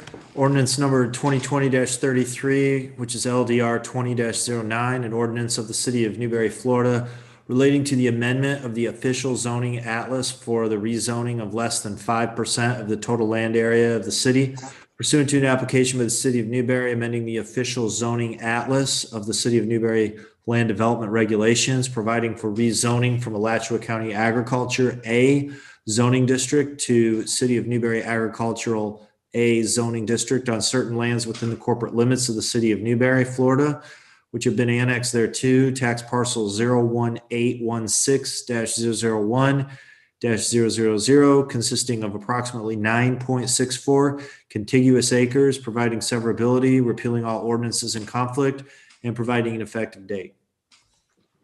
Is there any ex parte communication for this item? If there is none, we will go into the staff presentation. So these are the 3 parcels, and we're looking at the first parcel, and the next slide shows you the overall location for these properties. We do note that this is the rezoning, which will implement the future land use change that you just recommended to the City Commission to approve. So this property is located on the far west, and the next, no, it's on the far north property on that location map. And then this shows you the property that, again, is going from Alachua County Agriculture to City of Newberry Agriculture. It's 9.64 acres. The next slide will give the recommendation of staff, and it should have, well, I guess it's not showing that, but the recommendation is for the City Commission that the Planning and Zoning Board recommend to the City Commission approval of the application contingent upon the approval of the CPA 20-03, and this approval recommendation for LDR 20-09, this is dealing with the particular ordinance of 2020-33, which will rezone the property to implement the plan amendment that you just recommended. Thank you, ma'am. There's no applicant present and there's no third-party intervener, so we'll move to public comment at this time. The number is on your screen for you to call. There is a 30-second delay between our meeting and the Zoom meeting. The number is there. When you get in the meeting, you can raise your hand to let us know that you have comments on this rezoning matter.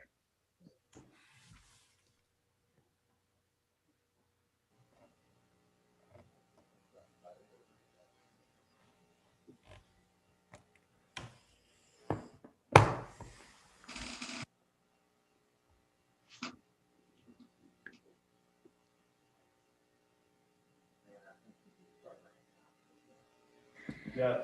I took one out of the oven. No just callers. before I left the house.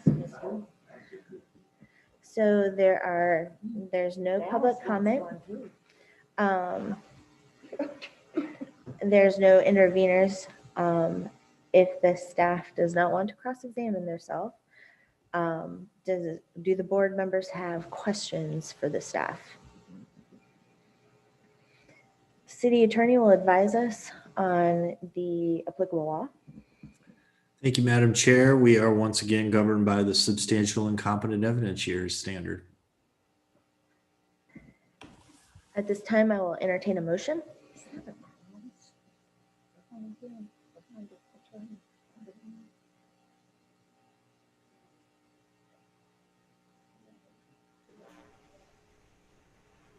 Mayor Conrad just made a motion, but I think he was muted. Move to approve the ordinances read by the attorney, conditional upon the approval of the previous ordinances. A second. Is there a second?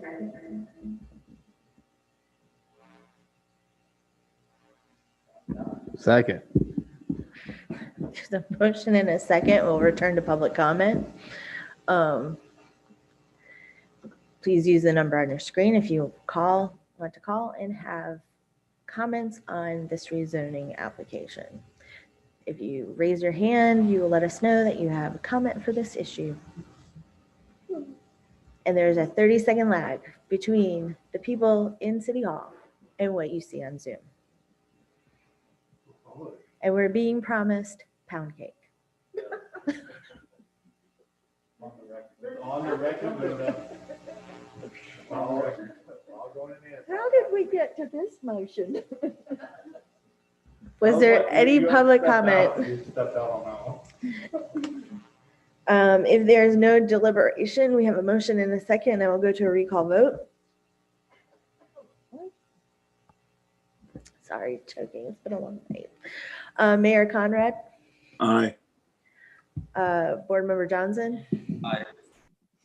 Board Member Urchet? Aye. Board Member Woodcock? Aye. Aye. The motion passes 5-0. If the city attorney will read the next ordinance into the record, please.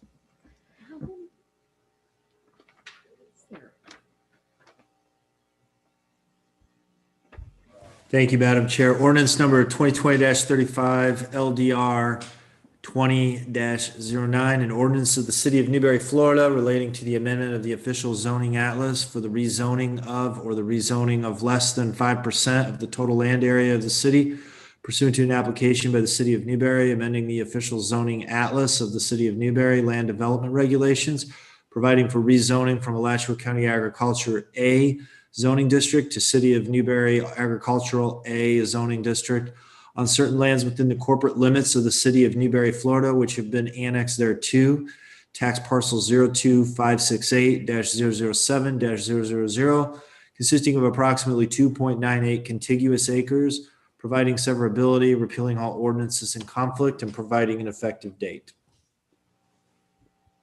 Do any board members have ex parte communication on this issue? No. No. We will move on to the staff presentation. Madam Chair, this is another property that the second ordinance that you have before you with rezoning to implement your future land use map change that you recommended to the City Commission. The City Commission will hold 2 public hearings to adopt the rezoning as well, and it will take 31 days before the small scale plan amendment is approved, and at that time the rezoning becomes effective as well. The next slide that shows you the overall location. This is the property that's located in the southeast part of the county, where you see that sort of the middle, but it's the southeast number.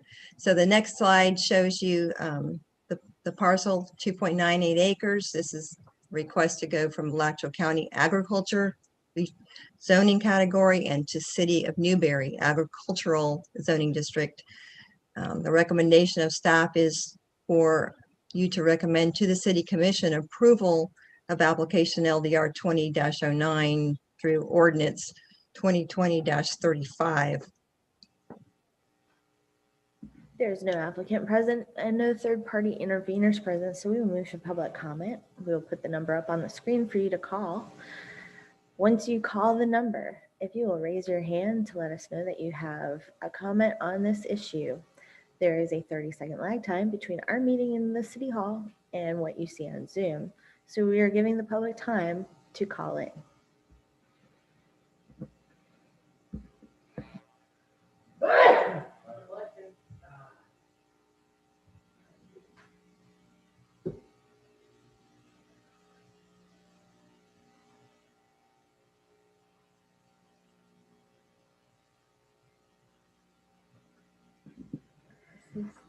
There are no callers for public comment. So unless staff wants to cross-examine, do the board members have any questions for the staff? Seeing none, the city attorney will advise us on the applicable law. Thank you, Madam Chair. We are governed by the substantial and competent evidentiary standard. I will entertain a motion on this matter. Move to approve ordinance 2020-35, conditional upon approval of the previous ordinances. Second. I have a motion and a second. We will move back to public comment unless there's deliberation from our board members. The public can call into the meeting using the number on your screen. Once you're in the meeting, please raise your hand and let us know that you wish to comment on this matter. There's a 30-second delay between the meeting and what you see on Zoom.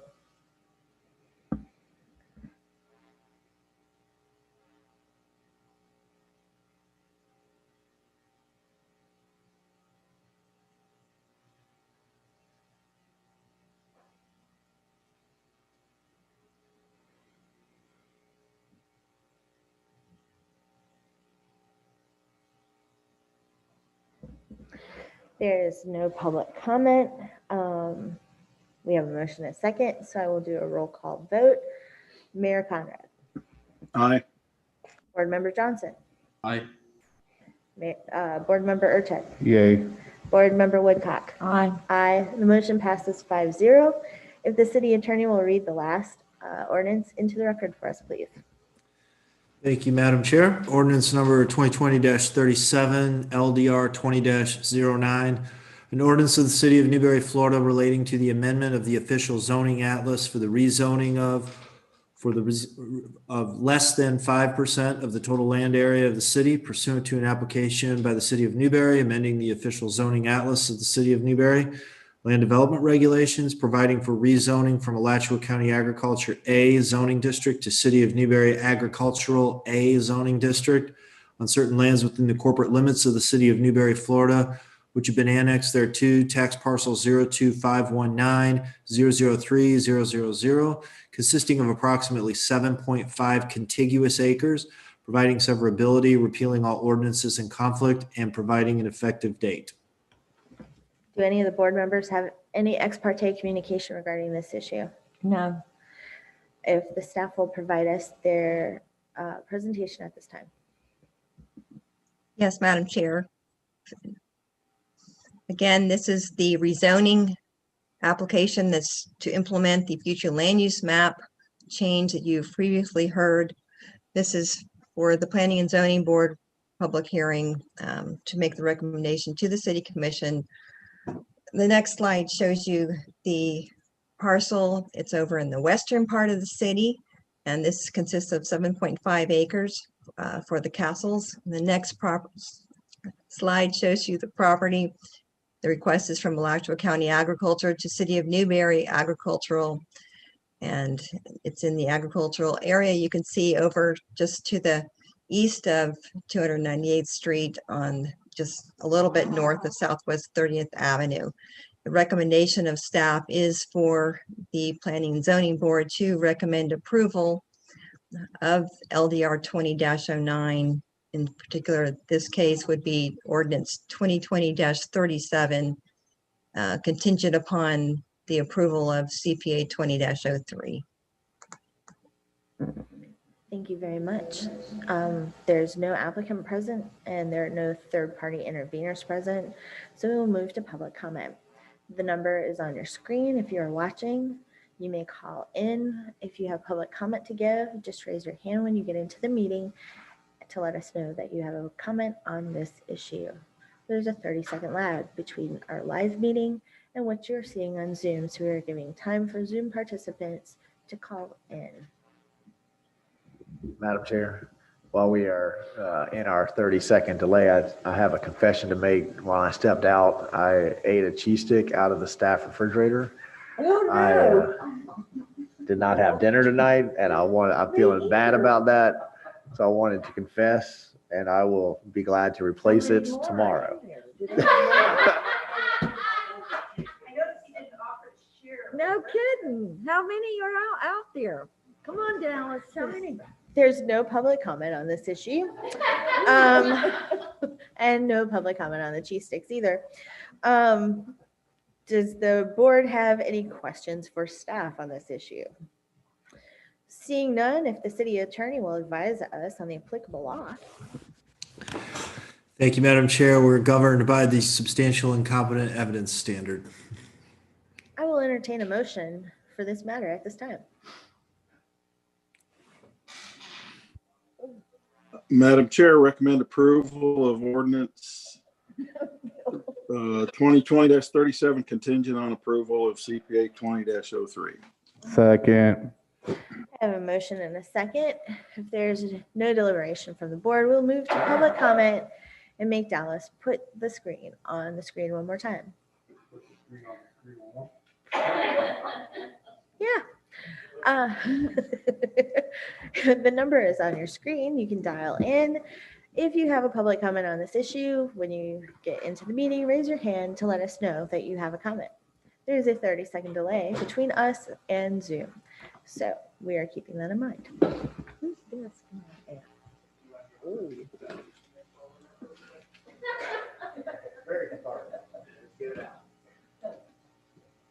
And Madam Chair, I just wanted to say during this delay that There are no public comments, so at this time I will roll call vote. Mayor Conrad. aye. Board Member Johnson. Aye. Board Member Urchin. Aye. Board Member Woodcock. Aye. Aye. The motion passes 5-0. We are now out of the quasi judicial hearings. I probably didn't need to do that, but I really did. So at this time, we have one more item on our agenda that is lengthy, and we are nearing the end of our time as it is. So is there a motion to continue this until our next meeting? Motion to continue. Second. I have a motion and second to table the item, which is discussion regarding food truck regulations, to our next meeting. I have to do a public comment for this too? No. Roll call vote, Mayor Conrad. Aye. Board Member Johnson. Aye. Board Member Urchin. Aye. Board Member Woodcock. Aye. Aye. The motion passes 5-0. This will be tabled until our next meeting. Are there any topics by members for discussion? See, yes, sir. Oh. He's not a member. Yeah.